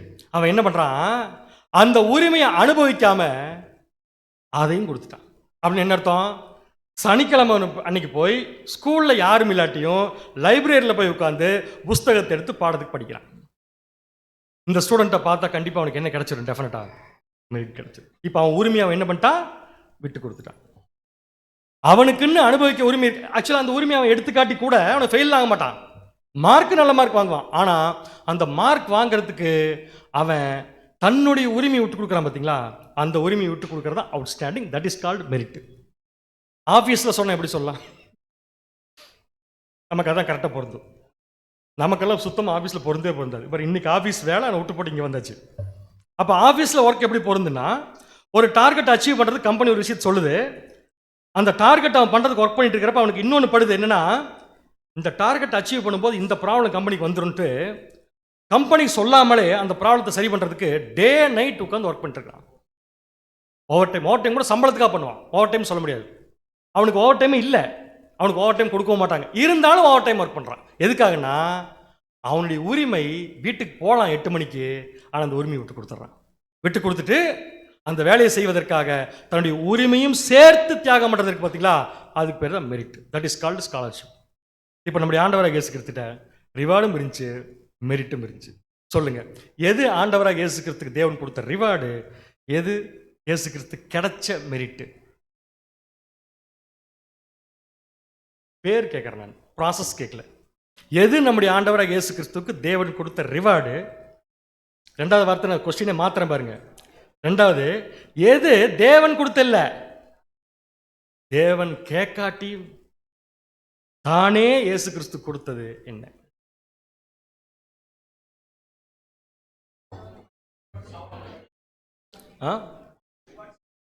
வாழும் உரிமைன்னு சொல்ற பதில் கரெக்ட் தான். எப்படி வாழும் உரிமை? நியாயப்பிரமாணம் நிறைவேற்றினது. நியாயப்பிரமாணத்தை நிறைவேற்றலன்னு டெத்தே வராதவருக்கு நீங்க சொல்றது எல்லாமே ரிவார்டு. நான் 2 எக்ஸாம்பிள் சொன்னேன், அதை கவனிச்சிருந்தாலே போதும். இயேசு கிறிஸ்து கொஸ்டின் உங்களை சிந்திக்கிறதுக்காக, இட்ஸ் ராங் கொஸ்டின், உங்களை சிந்திக்க வைக்கிறதுக்காக 33 வருஷம், கடைசி 3.5 வருஷம் அவருடைய ஜீவபலி, ஓகேங்களா? 3.5 வருஷம் ஜீவபலி இயேசு கிறிஸ்து கொடுக்காமலே நீசான் 14ஆம் தேதி காலையில் பிறந்து சாயந்தரம் செத்துருந்தாருன்னா ரேன்சம் கொடுத்துருப்பாரா, கொடுத்துருக்க மாட்டாரா? கண்டிப்பாக கொடுத்துருப்பாரு. ஏன்னா ரேன்சம் என்ன கேட்குது? ஜீவனுக்கு ஜீவன், அவ்வளோதான். ஜீவனுக்கு ஜீவன் தான் கேட்குது ரேன்சம். போதும். அப்புறம் எதுக்கு 3.5 வருஷம் பாடுபட்டார்? யோசிங்க இப்போ. அப்படின்னு என்ன அர்த்தம்? சின் ஆஃபரிங் என்ன அர்த்தம்? அதாவது என்ன அர்த்தம்னா, இந்த பாயிண்ட்ல நீங்க சின் ஆஃபரிங்கே போகாதீங்க. சின் ஆஃபரிங் இல்லாமலே இந்த பாடத்தை ப்ரூவ் பண்ணலாம். அதுக்கு தான் சின் ஆஃபரிங்கே போக வேண்டாம். இயேசு கிறிஸ்து பேப்டிசம் எடுத்து நியூ கிரியேஷனா மாறினாரா? எத்தனை வருஷம் நியூ கிரியேஷன் இருந்தாரு? அப்ப தேவன் அவருக்கு சில உரிமைகளை கொடுத்திருந்தாரா? வாழும் உரிமைகள் கொடுத்திருந்தாரா? அந்த வாழும் உரிமைகளை இயேசு கிறிஸ்து வச்சுக்கிட்டாரா அல்லது எல்லாத்தையும் கொடுத்துட்டாரா? எப்படி சொல்றீங்க கொடுத்துட்டாரு? அந்த 3.5 வருஷம் அவர் பாடுபட்டு தான் சாக வேண்டும் தேவன் சொல்லியிருக்காரா? அப்பதான் ரேன்சம் நிறைவேறுமா? அப்படியே பாடுபட்டார். ஏன் பாடுபட்டார்னா இந்த மெரிட்டை வாங்கினதுக்காக பாடுபட்டார். ஸோ இயேசு கிறிஸ்து 3.5 வருஷம் ஜீவ பலி கொடுத்தாரு. அந்த ஜீவ பலியை தேவன் கேட்கவே இல்லை. ஆனாலும் கொடுத்தாரு. எதுக்குன்னா வேற ஒன்றும் இல்லை, அதை ஒரு மெரிட்டா மாற்றி அந்த மெரிட்டை ஃபஸ்ட்டு சபைக்கு இம்ப்யூட் பண்ண. புரியுது உங்களுக்கு? வாழும் உரிமை இயேசு கிறிஸ்துக்கு இருந்துச்சா இல்லையா? இருந்துச்சு. நமக்கெல்லாம் வாழும் உரிமை இருக்கா? இப்ப இருக்குன்னு யாரும் சொல்றீங்க, பயமா இருக்கு எனக்கு. இல்லை. அப்போ வாழும் உரிமை இல்லாத ஒருத்தர் கண்டிப்பாக இது செய்ய முடியாது, ஏன்னா அவருக்கு மெரிட்டே கிடையாது. ஆனால் வாழும் உரிமை இருக்கக்கூடிய ஒருத்தருக்கு அவருடைய உரிமைகளை இன்னொருத்தருக்காக எப்போ விட்டு கொடுக்க ஆரம்பிக்கிறாரோ, டெய்லி தேவனுக்கு பிரியமான ஜீவபலி செலுத்த ஆரம்பிக்கிறாரோ, அப்பெல்லாம் அவர் செலுத்துகிற ஒவ்வொரு பலியும் தேவனுடைய பார்வையில் ஏற்புடையதாக இருக்கிறதா எப்படி மாறுதுன்னா அது எல்லாமே அவருடைய மெரிட்டா என்னதுன்னு பார்த்தீங்கன்னா கன்வெர்ட் ஆகுது. இப்போ இயேசு கிறிஸ்து நம்முடைய பலிகளை தேவன் ஏற்றுக்கொள்ளும் வண்ணமாக மாற்றுவதற்கு அட்வொகேட்டாக இருந்து இந்த ரெண்டில் எதை இம்ப்யூட் பண்ணுறாரு? Super, merit. புரிஞ்சா உங்களுக்கு? ஸோ இந்த மெரிட் நம்முடைய ஆண்டவரை இயேசு கிறிஸ்து இருந்துச்சா இல்லையா? இருந்துச்சு. இது நீங்கள் இருக்குன்னு சொன்னாலும் சரி, இல்லைன்னு சொன்னாலும் சரி, இயேசு கிறிஸ்துவே சொல்லிட்டாருனால எனக்கு அது கவலை இல்லை. ஒரு சின்ன ரைட்டிங் ரசல் பேர் எழுதியிருக்காரு, கொஞ்சம் கடினமாக இருக்குது, படிச்சு பாருங்க, அப்புறம் நான் விளக்கம் சொல்கிறேன் உங்களுக்கு. Our Lord's righteousness as a man, மனிதனாக தன் நீதியை அவர் நிறைவேற்றினார். எப்படி நிறைவேற்றினார்? ரான்சம் கொடுத்துட்டார், முடிஞ்சது. ஒரு மனிதனாக தன் நீதி என்ன பண்ணிட்டாரு? நிறைவேற்றிட்டார். அண்டு அடுத்தது and his right to human life, அவருடைய மனித வாழ்வைக்கான உரிமையும் என்ன பண்ணிட்டார்னா அவர் செலவு செஞ்சு அந்த ரெண்டையுமே கொண்டு போய் நீதியின் கையில் கொடுத்துட்டாராம்மா. ஸோ இயேசு கிறிஸ்து கையில் மரிக்கும் போது 2 விஷயம் இருந்திருக்கு. ஒன்று ரான்சம், இன்னொன்று பார்த்தீங்கன்னா அவரே தன்னுடைய லிவிங் ரைட்ஸை விட்டு கொடுத்து வாழ்ந்து தேவையில்லை. அது இன்னொன்று சொல்லட்டுமா, அந்த மெரிட் இயேசு கிறிஸ்துக்கு தேவையில்லை. அந்த மெரிட் இயேசு கிறிஸ்துக்கு தேவையில்லை, ஆனாலும் பண்ணார் இல்லையா? ஸோ அதுதான் மெரிட்டு. அந்த மெரிட்டை அவர் என்ன பண்ணிட்டார்னா நீதியின் கரங்களில் ஒப்பு கொடுத்து விட்டார். இதை மட்டும் வாசிங் ஸ்டெப். ஒரு மனிதராகிய எங்கள் ஆண்டவரின் நீதியும், ஃபர்ஸ்ட் பாயிண்ட், அவருடைய நீதியும் மனித வாழ்விற்கான அவருடைய உரிமையும் நீதியின் கைகளில். எப்பன்னா அவர் உயிர் தெழுந்து வந்ததுக்கு அப்புறம் ரெண்டுமே எங்க வந்துச்சுன்னு பார்த்தீங்கன்னா நீதியின் கைகள் வந்துச்சு. ஸோ முதல்ல இந்த ஆண்டவரின் நீதிங்கிறது அவர் பெற்றுக்கொண்ட ரிவார்ட், மனித வாழ்வுக்கான உரிமைங்கிறது அவர் பெற்றுக்கொண்ட மெரிட். இதை ரசல் பருடைய ரைட்டிங்ஸில் நான் வாசிக்கிறேன். நான் என்ன சொன்னாலும் சரிங்க, அவர் பேசுகிற மாதிரி வராது, ரசல் பர் சொல்கிற மாதிரி வரவே வராது. என்ன அழகாக இருக்கு பாருங்க இந்த வார்த்தை, வாசிங்க. தக்க வைத்து கொள்ளும் உரிமை தமக்கு இருந்தும் அந்த ஜீவனை தியாகம் செய்ததில் ஒப்பு கொடுத்ததில் ஒரு புண்ணியம் இருந்ததை நாம் காண்கிறோம். தக்க வைத்துக் கொள்ளும் உரிமை அவருக்கு தான் இருக்கு. பிகாஸ் சொல்ல போனா 3.5 வருஷம் எந்த காரணத்தை கொண்டு யார்கிட்டையும் போய் அடி வாங்க வேண்டிய அவசியம் அவருக்கு இல்லை. ஆனா வாங்கினார். ஏன் வாங்கினார்? ரான்சம் கொடுக்கறதுக்கா? ரான்சம் கொடுக்கறதுக்கு ஜீவனை கொடுத்தா போதும், அடி வாங்க வேண்டியதில்லை. ஏன் வாங்கினார் அடி? இப்ப அதான் தக்க வைத்துக் கொள்ளும் உரிமை தமக்கு இருந்தும், லிவிங் ரைட்ஸ் இருந்தும் அந்த ஜீவனை தியாகம் செய்த ஒப்பு கொடுத்ததில் ஒரு புண்ணியம் இருந்ததை நாம் என்ன பண்றோம்? அந்த புண்ணியம் வேற ஒண்ணும் இல்லைங்க, நமக்கு இப்ப அட்வொகேட்டா ஒர்க் பண்றதுக்காக அவர் பெற்றுக்கொண்ட புண்ணியம். இது அழகா பேதுருடைய வசனத்துல வாசிக்கலாமா? இப்ப நான் சொன்ன கான்செப்டோட இந்த வசனங்களை பாருங்க, கரெக்டா இருக்கும். 1 பேதுரு 2ஆம் அதிகாரம் 22. 1 பேதுரு 2ஆம் அதிகாரம் 22ஆம் வசனம். அவர் பாவம் செய்யவில்லை, அவருடைய வாயிலே வஞ்சனை காணப்படவும் இல்லை. 23ஆம் வசனம். அவர் வையப்படும் போது பதில் வையாமல். அவர் யாரோ ஒருத்தர் வந்து திட்டினாங்கன்னா அவர் திருப்பி என்ன பண்ணல? திட்டல. அடுத்தது பாடுபடும் போது பயமுறுத்தாமலும். அவர் பாடுபடும் போது மற்றவங்க என்ன பண்ணல? அவரு பயமுறுத்தல. அடுத்தது நியாயமாய் தீர்ப்பு செய்கிறவருக்கு தம்மை சரி, ஒப்புவித்தார். ஒரு நிமிஷம் இப்படி பாருங்க. நியாயமாய் தீர்ப்பு செய்யறவங்களுக்கு நம்மளை என்ன பண்ணாரு? இப்போ நான் அவர் கேட்குறேன், அவருக்கு என்ன உரிமை, எப்படி என்ன மெரிட் கிடைச்சு நான் சொல்றேன் பாருங்க. ஒருத்தர் வந்து இயேசு கிறிஸ்து ஓங்கி கணத்தில் அறையிறாரு. அறைய வேண்டான்னு சொல்றதுக்கு நம்முடைய ஆண்டவருக்கு உரிமை இருக்கா இல்லையா? கேட்குற கேள்வி புரிஞ்சா புரியல உங்களுக்கு? ஒருத்தர் வந்து அடிக்கிறார், ஒருத்தர் கெட்ட வார்த்தையில் திட்டுறார், தகாத வார்த்தை யூஸ் பண்றாரு. அப்படி தகாத வார்த்தையில் ஒருத்தர் திட்டும் போது திட்டாதேன்னு சொல்றதுக்கு அவருக்கு உரிமை இருக்கா இல்லையா? திட்டாதேன்னு சொன்னாரா? அப்ப அந்த உரிமை என்ன பண்ணிட்டார்? அவரு விட்டு கொடுத்தார். அப்படி அவர் விட்டு கொடுத்து சம்பாதிச்ச மெரிட் தான் இன்னைக்கு நமக்கு அட்வொகேட்டை இம்ப்யூட் பண்றாரு. புரியுதா உங்களுக்கு? ரேன்சம் கிடையாது, இதைத்தான் மெட் பண்றாரு. அடுத்தது எதுக்காக இதை பண்ணார்னா 24ஆம் வசனம் பாருங்க. நாம் பாவங்களுக்கு செத்து நம்ம எதுக்கு நீதிக்கு பிழைத்திருக்கும்படிக்கு. நாம் யாரு? எனக்கு ஸ்பெசிஃபிக்கா வேணும். அந்த நாம் யாருன்னு கேட்டேன். பேதுரு சொல்ற நாம் யார்? வாயில வார்த்தை வரும், தலை மட்டும் அடிச்சு என்ன, நீங்க எது வேணாலும் வச்சுக்கோங்க அர்த்தமா? நம்ம தான் நியூ கிரியேஷன். இந்த நியூ கிரியேஷனுடைய பாவங்களுக்காக அவர் என்ன பண்ணியிருக்காரு? செத்து நீதிக்கு பிழைத்திருக்கும்படிக்கு அவர் தாமே தமது சரீரத்திலே நம்முடைய பாவங்களை சிலுவையின் மேல் சுமந்தார். அவர் தாமே தமது சரீரத்தில் நம்முடைய பாவங்களை என்ன பண்ணியிருக்காரு? சிலுவையில. இந்த இடத்துல ரான்சம் பத்தி இது பேசிருந்துச்சுன்னா நாம்ங்கிற வார்த்தை யூஸ் பண்ணிருக்க மாட்டார். என்டையர் வேர்ல்டுக்கு அவர் கொடுத்த ரான்சம் தான். பர்டிகுலரா நீங்க சொன்ன அந்த வேர்டு பாவ நிவாரண வாழ்க்கை, பாவ நிவாரண பலி, வாழும் உரிமையை விட்டு கொடுக்க அவசியமில்லாத உரிமையை நமக்காக விட்டு கொடுக்கிறது. இந்த மெரிட் தான் எதுன்னு பார்த்தீங்கன்னா, தேவன் இயேசு கிறிஸ்துக்கு தேவையே இல்லாத விஷயம், ஆனாலும் அதை அவர் விட்டு கொடுத்து பெற்றுக்கொண்டதுக்கு காரணம் இந்த மெரிட் நமக்கு கிடைக்கிறதுக்காக தான். இதை சொல்ற இன்னொரு சூப்பர் வசனம். இயேசு கிறிஸ்து இந்த பூமியில மரிச்சது நமக்காகவா, என்டையர் வேர்ல்டுக்காகவா? என்டையர் வேர்ல்டுக்காக. இயேசு கிறிஸ்து இந்த பூமியில பாடுபட்டது என்டையர் வேர்ல்டுக்காகவா, நமக்காகவா? ஏன் வாயில் வார்த்தை மாறி மாறி வருது? ஏன் பாடுபட்டது மட்டும் நமக்காக? உலக ஜனங்களுக்கு பாடுபட வேண்டிய அவசியம் இல்லை. எது கொடுத்தா போதும்? ரான்சம். அப்புறம் உயிர் தெழுந்து வந்ததுக்கு அப்புறம் மத்தியஸ்தம் பண்ண போதும். ஆனா இங்க நம்முடைய பலி தேவன் கிட்ட போகுது.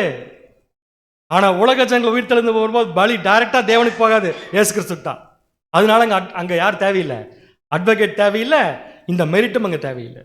ஸோ எங்க தேவைன்னா டைரக்டா யார் யாரெல்லாம் தேவனோட கான்டாக்டில் இருக்காங்களோ அவர்கள் பிரியமான பலி தேவனுக்கு போக ஏற்புடையதா இருக்க வேண்டும் என்றால் கண்டிப்பா இப்ப யார் வேணும் நமக்கு?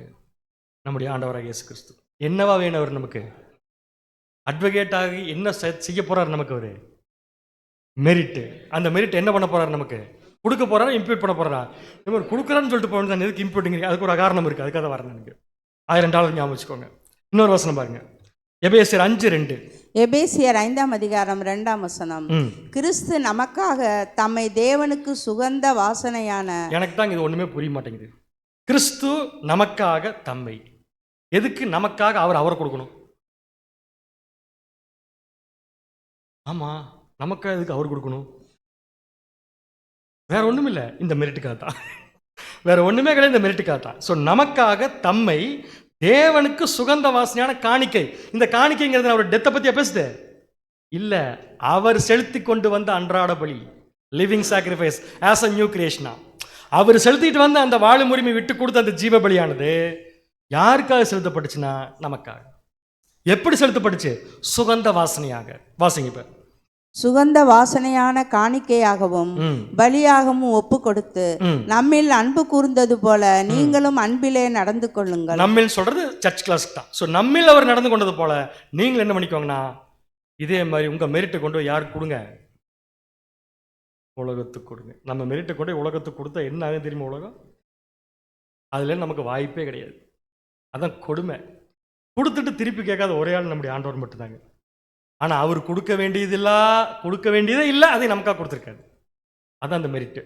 அந்த மெரிட் தான் நம்ம இன்னைக்கு பார்க்குறோம். ஸோ இந்த காணிக்கைங்கிற வார்த்தை இருக்கு இல்லையா, சுகந்த வாசனையான காணிக்கை, அதுக்கு ரசத்துடைய கமெண்ட்ரி பாருங்க எப்படி இருக்குல்ல, அழகா இருக்கு. And offering our Lord in offering up his own perfection. அதுவே perfection, already it's a perfection. அந்த பர்ஃபெக்ஷனை நமக்காக என்ன பண்றாரு? அவரு ஆஃபர் பண்றாரு. Was offering up that which would by imputation, அதான் சொன்ன இம்ப்யூட், பை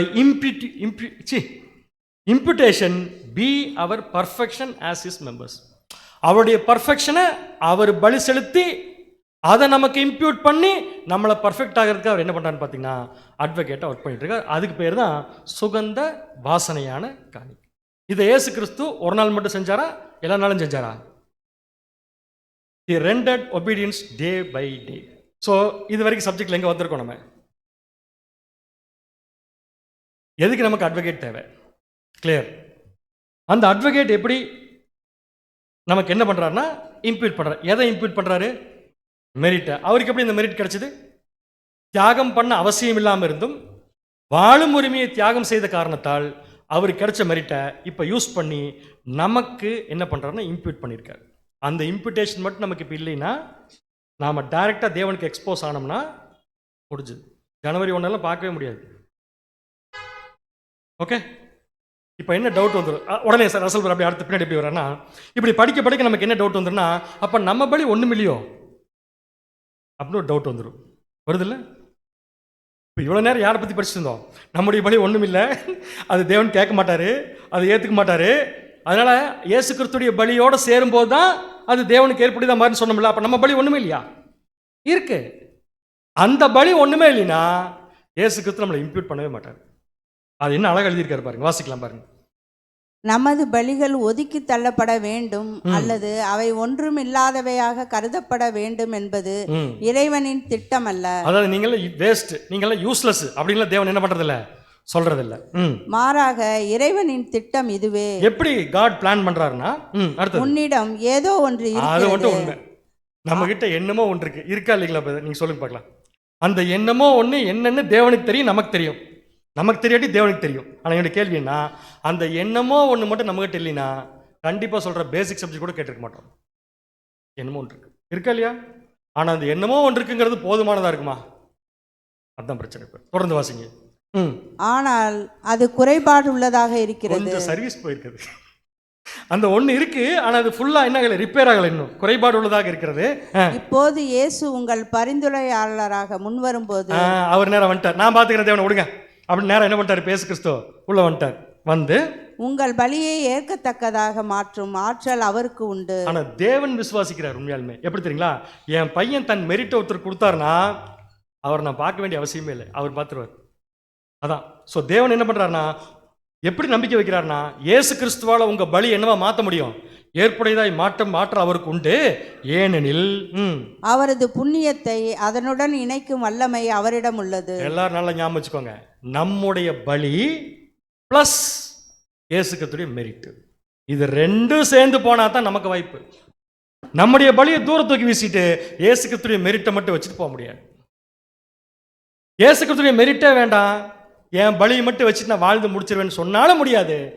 ஆனால் கடைசியாக தெய்வீக சுபாவத்துக்கு போகணும்னா நம்ம எல்லாரும் என்ன சொல்லணும்னா, முக்கியமான வார்த்தை நான் சொல்கிறது, தெய்வீக சுபாவத்துக்கு போகிறவங்க என்ன சொல்லி ஆகணும்னா, தேவன்கிட்ட மறிக்கிறப்ப இயேசு கிறிஸ்துடைய மெரிட் எனக்கு வேண்டாம். சொல்கிறதுக்கே பயமாக இருக்கு எனக்கு. இயேசு கிறிஸ்துடைய மெரிட் எனக்கு வேண்டாம். ஏன்? மெரிட்டுங்கிறது எத்தனை நாளைக்கு கொடுப்பாங்க? அப்போ இயேசு கிறிஸ்துடைய மெரிட்டையே வச்சுக்கிட்டு பரலோகம் போயெல்லாம் நினச்சிட்டு இருந்தா, அப்போ இந்த பூமியில் நம்ம வாழ்கிற வாழ்க்கை எப்படி நம்மளை தெய்வீக சுபாவத்துக்கு வழி நடத்தும்? அப்போ என்ன பண்ணி ஆகணும்? $1000 நாம இருக்கா? நாம இருக்கா இல்லையா? என்னோட தான், அது உங்களோட கிடையாது, இருக்குல்ல? நீங்கள் வாங்கின கடனுக்கு நான் என்ன பண்ணியிருக்காதியே. இப்போ நீங்கள் என்ன சொல்கிறீங்க, அந்த $1000 என் கடனுக்கு மேலே மாற்றி விட்ருங்க, நியாயமா அது? அப்போ $1000 யாரோடது? ஆனால் கொஞ்ச நாளைக்கு உங்களோடது.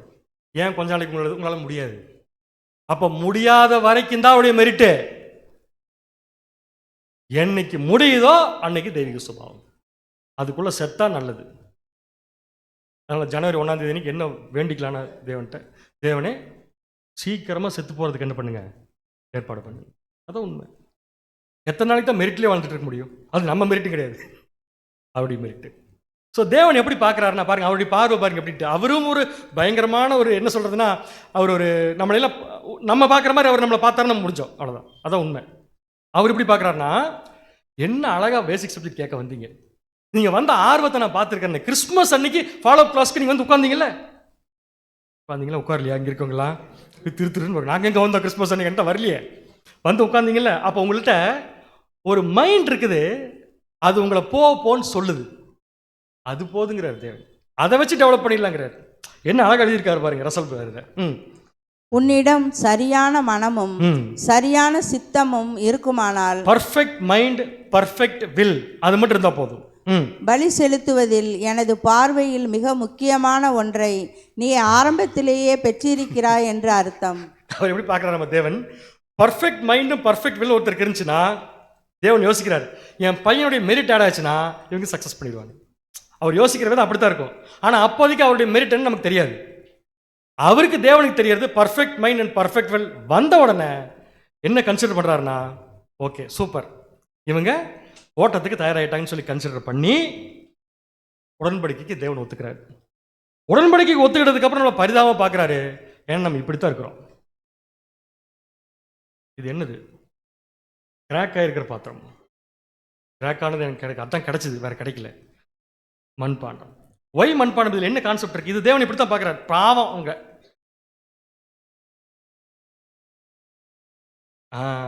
இது வேற ஒன்றும் இல்லை, அவங்க நியூ கிரியேஷன் இதுக்குள்ளதான் இருக்கு. நம்மளுடைய நியூ கிரியேஷன் இதுக்குள்ளதான் இருக்கு. இந்த மாம்சங்கிற பானைக்குள்ளதான் இருக்குது. அவங்க நியூ கிரியேஷன் என்னதான் எனக்கு பலி கொடுக்குன்னு நினைச்சாலும் இந்த மாம்சமாகிய பாத்திரம் அவங்களுடைய குறைபாடு உள்ளவர்களாகவே மாத்திட்டு இருக்கிறதுனால இந்த மண்பாண்டத்தை அவங்க உடைச்சு போடுற வரைக்கும், சொல்ற வேர்ட் நோட் பண்ணிக்கோங்க, மண்பாண்டத்தை உடைச்சு போடுற வரைக்கும் கொஞ்ச காலம் அவங்க குறைகளை நான் பார்க்காமல் இருக்கும்படிக்கு என் பையனுடைய மெரிட்டை நான் என்ன பண்றேன்? கொடுக்குறேன். இப்போ நம்ம லைஃப் எதில் ஓடிட்டு இருக்குது? மெரிட்ல ஓடி. யார் மெரிட்னு சொல்லி தான் நம்ம வாங்கின மெரிட் ஆயிருது? யாருடைய மெரிட்டு? வச்சுக்க சொல்லி கொடுத்தாரா, இம்ப்யூட் பண்ணியிருக்காரா? அப்படின்னு என்ன அர்த்தம்? திருப்பி வாங்கிடுவார், வாங்கி வேற ஆளுக்கு கொடுக்கணும். அதை உலக ஜனங்களுக்கு நாளைக்கு கொடுக்கணும், நமக்கு இல்லை, சொந்தமாக்கிறதுக்கு இல்லை. அதை மனசில் வச்சுட்டு நம்ம இருக்கிற ஒவ்வொரு நாளும் எப்படி யோசிக்கணும்னா, எப்போ கொடுக்கறது, எப்போ கொடுக்கறது, நாளைக்கு கொடுத்துடலாமா அப்படி நினச்சிக்கிட்டே வாழ்ந்துட்டு இருக்கணும். அதுதான் ஆக்சுவலி நியூ கிரியேஷனோட லைஃப். நம்ம மண்பாண்டத்தை நம்மளே ஒரு நாள் உடைச்சிட்டு நம்மளே அதை பூசணும்னு வச்சுக்கோங்க. எப்படி இருக்குது? தேவனுக்கு பிடிக்காத செயல்கள், தேவனுக்கு பிடிக்காத எண்ணங்கள், தேவனுக்கு பிடிக்காத வார்த்தைகள், பிஹேவியர்லாம் பண்ணோம்னா என்ன மீனிங் ஆயிரும்னா, இந்த மண்பாண்டம் இன்னும் ஸ்ட்ராங் ஆயிடும். மண்பாண்டம் ஸ்ட்ராங் ஆகிட்டு போனால் என்ன தெரியுமா நியூ கிரியேஷன் உள்ள இருக்கிறது? அப்புறம் சொல்கிறேன், கடைசி இன்னைக்கு வேண்டாம், ஜனவரி 1 வேறு. The rights of imputing the merit is fully on Jesus Christ. இது ஒரு பெரிய பாயிண்ட். அதாவது இந்த மெரிட் படிக்கிறோம்ல, இம்ப்யூட் பண்றது, அந்த உரிமை தேவனுக்கு இருக்கா, இயேசு கிறிஸ்துக்கு இருக்கா? நான் தண்ணி குடிச்சுக்கிறேன். இப்ப யாருக்கு கொடுக்க வேண்டும் என்ற மெரிட்டை, ஏன்னா மெரிட் அது ரூல் இல்லை, மெரிட்டு ரிவார்டு இல்லை. மெரிட்டு ரிவார்டு இவங்களுக்கு தான், ஆனால் மெரிட் அப்படி கிடையாது. நல்லா யோசிச்சுக்கோங்க. இந்த மெரிட்டை யாருக்கு எடுத்து இம்ப்யூட் பண்றங்கிற உரிமை யாருக்கு இருக்கு? தேவனுக்கா, கிறிஸ்துக்கா?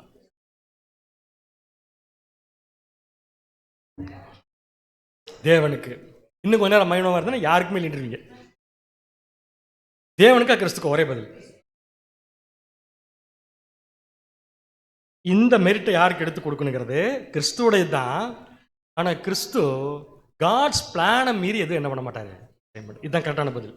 இந்த 2 பதிலுமே கரெக்டுங்கிறதுக்கு ஒரு வசனம் இருக்கு. அது பேசுனது நம்முடைய ஆண்டவராகிய இயேசு கிறிஸ்து. யோவான் 10ஆம் அதிகாரம் 17 மற்றும் 18. யோவான் 10ஆம் அதிகாரம் 17ஆம் வசனம். நான் என் ஜீவனை மறுபடியும் அடைந்து கொள்ளும்படிக்கு அதை கொடுக்கிறபடியினால் பிதா என்னில் அன்பாயிருக்கிறார். இது என்னங்க இது? என் ஜீவனை நானே வந்து வாங்கிக்குவேனா?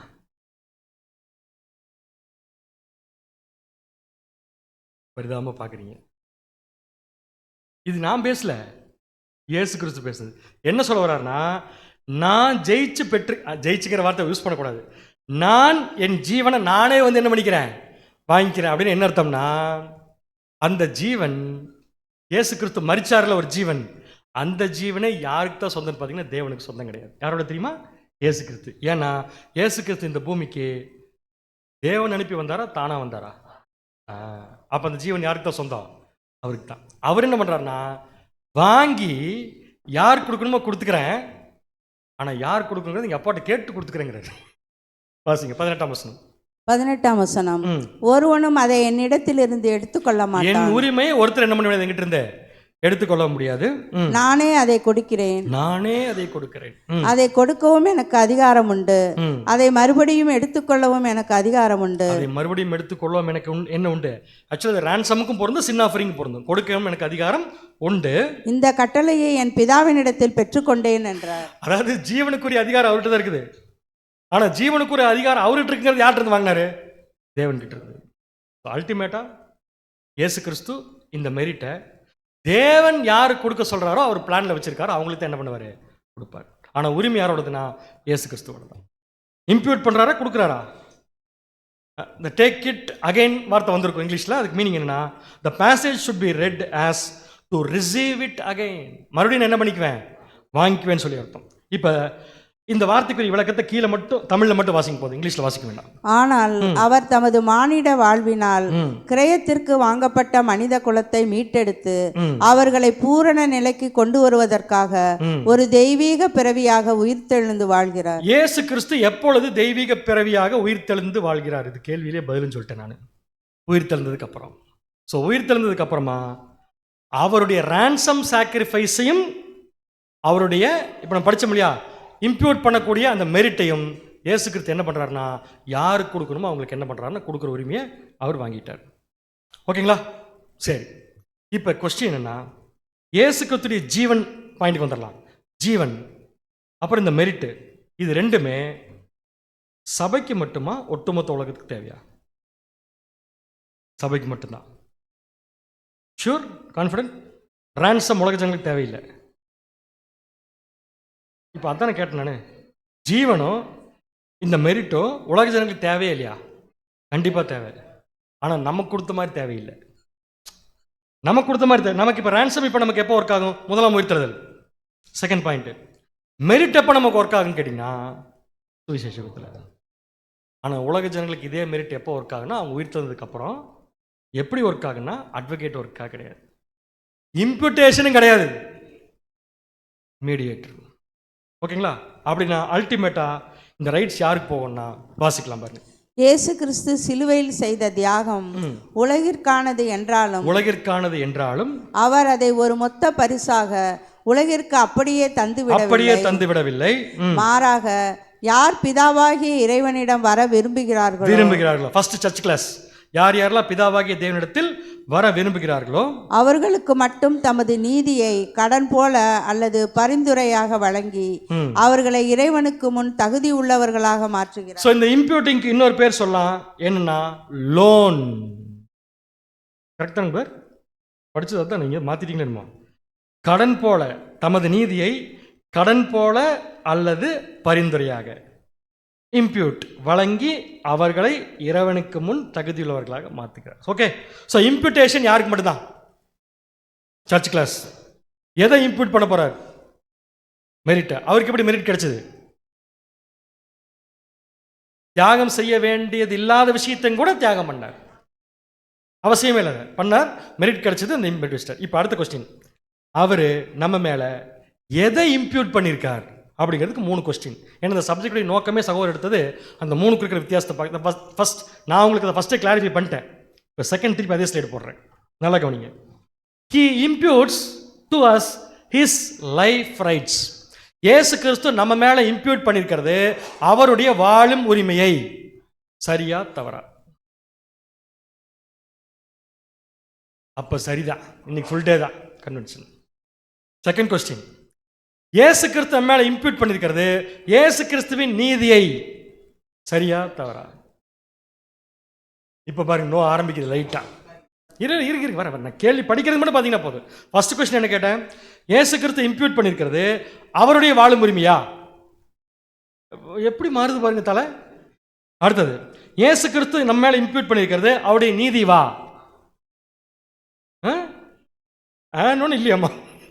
மூணாவது கொஸ்டின், இயேசு கிறிஸ்து இம்ப்யூட் பண்ணிருக்கிறது அவருடைய பலியின் புண்ணியத்தை.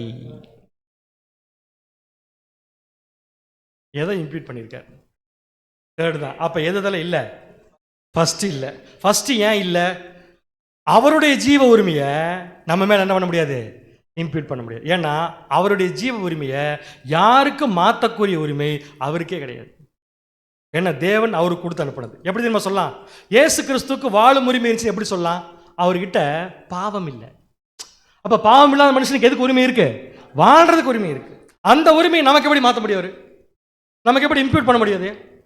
இம்ப்யூட் பண்ணா நம்ம பாவம் இல்லாமல் இருந்தால் தான் பண்ண முடியும். நம்ம என்னவா இருக்கோம்? அப்ப அதை நம்ம மேல அவர் என்ன பண்ணல, இம்ப்யூட் பண்ணல. சூப்பர். செகண்ட் கொஸ்டின் என்ன? அவருடைய நீதியை நம்ம மேல இம்ப்யூட் பண்ணியிருக்காரு.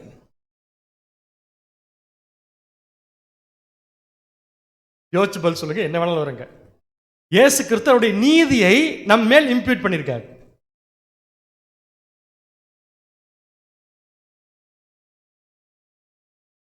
ரைட், ராங், கரெக்டாக யோசிச்சு சொல்லுங்க. கிடையவே கிடையாது. அவருடைய நீதி என்ன தெரியுங்களா? ஜீவனுக்கு ஜீவன். அவர் வாழ்ந்த நீதியான வாழ்க்கை, அதோடைய பலன். அந்த ரேன்சமை கொடுக்கலாம், இம்ப்யூட் பண்ண முடியாது. இம்ப்யூட் பண்ண வேண்டிய அவசியம் இல்லை. அப்ப இயேசு கிறிஸ்துடைய நீதி யாருக்கு சொந்தம்?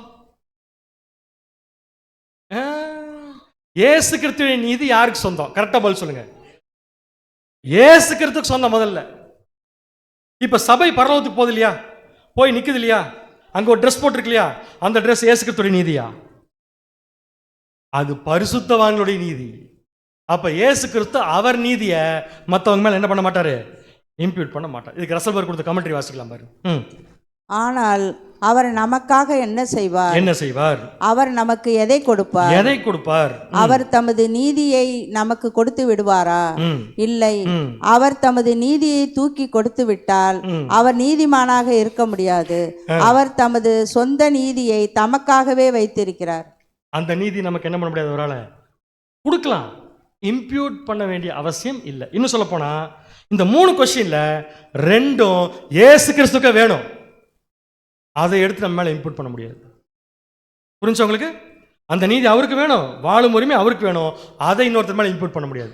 அப்ப எதை எடுத்து இம்ப்யூட் பண்ணலாம்? மெரிட். ஏன்னா மெரிட் அவருக்கு என்ன இல்லை, தேவையில்லை. புரியுது உங்களுக்கு? ஸோ அவருக்கு தேவைப்படாத நமக்கு தேவைப்பட்ட ஒரு விஷயத்தை அவர் செஞ்சார் இல்லையா, அதான் எதுன்னு கேட்டீங்கன்னா பலியின் புண்ணியம். அந்த பலியின் புண்ணியத்தை எடுத்து என்ன பண்றாருன்னா நம்ம மேல அவர் இம்ப்யூட் பண்றார். கிளியர் உங்களுக்கு? வாசிங்க. அவர் உன்னதத்திற்கு ஏறி சென்றபோது அந்த புண்ணியத்தை சபைக்கு கொடுப்பதன் மூலம் அதை தாம் இழந்து விடவில்லை. அதை என்ன பண்ணல அவரு? ஏன் மெரிட் அவர் இழக்கல? ஏன் மெரிட் அவர் இழக்கல? அது அவருக்கு என்ன இல்லை, தேவையில்லை. தேவன் கேட்டார் அந்த மெரிட் அவர்கிட்ட? தேவன் இயேசு கிறிஸ்து இந்த மெரிட் கேட்டாரான்னு கேட்கிறேன். தேவன் கேட்டது ரான்சம் மட்டும்தான். ஸோ அந்த மெரிட் அவர் என்ன பண்ணல, இழக்கல. அடுத்து நெக்ஸ்ட், மாறாக பிதாவினிடத்தில் வர விரும்பிய அனைவருக்கும் அவர்களை முழுமை உள்ளவர்களாகவும் பூரணமானவர்களாகவும் மாற்றுவதற்கு தேவையான அளவு தமது பலியின் புண்ணியத்தை அவர்களுக்கு ஏற்றி வைத்தார். நல்லா கவனிங்க. அந்த மெரிட்டை அவர் இழக்கல, லூஸ் பண்ணல. ஏன் லூஸ் பண்ணலினா, ஃபர்ஸ்ட் விஷயம் அது அவருக்கு தேவையில்லை, அதனால லூஸ் பண்ணல. செகண்ட், அதை அவர் நமக்கு ஒட்டுமொத்தமாக கொடுத்துடலையே. என்னதான் பண்ணியிருக்காரு? இம்ப்யூட். கடன் சொல்ல வேண்டாம், இம்ப்யூட் தான் பண்ணியிருக்காரு. டெபாசிட்னு சொல்ல வேண்டாம், இம்ப்யூட் தான் பண்ணியிருக்காரு. புரிஞ்சு உங்களுக்கு? ஸோ அதனால் அவர் அதை என்ன பண்ணல, இழக்கல. நாளைக்கு இது யாருக்கு தேவையான உலக ஜனங்களுக்கு, பட் பர்பஸ் வேறு. அவ்வளோதான் கிளியர் நமக்கு. ஸோ ஒரு வசனம் படிச்சுட்டு அடுத்த பாயிண்ட்டுக்கு போகலாம். யோவான் 14:6 ஏதாவது விளங்குதான்னு பாருங்க. யோவான் 14:6 அதற்கு இயேசு, நானே வழியும் சத்தியமும் ஜீவனுமாய் இருக்கிறேன். நானே வழியும் சத்தியமும் ஜீவனுமாய் இருக்கிறேன். என்னாலே அல்லாமல் ஒருவனும் பிதாவினிடத்தில் வரான். இந்த சுவிசேஷத்தில் டைரக்டா பிதா கிட்ட போகக்கூடிய வாய்ப்பு யாருக்கு மட்டும் இருக்குன்னா நமக்கு மட்டும்.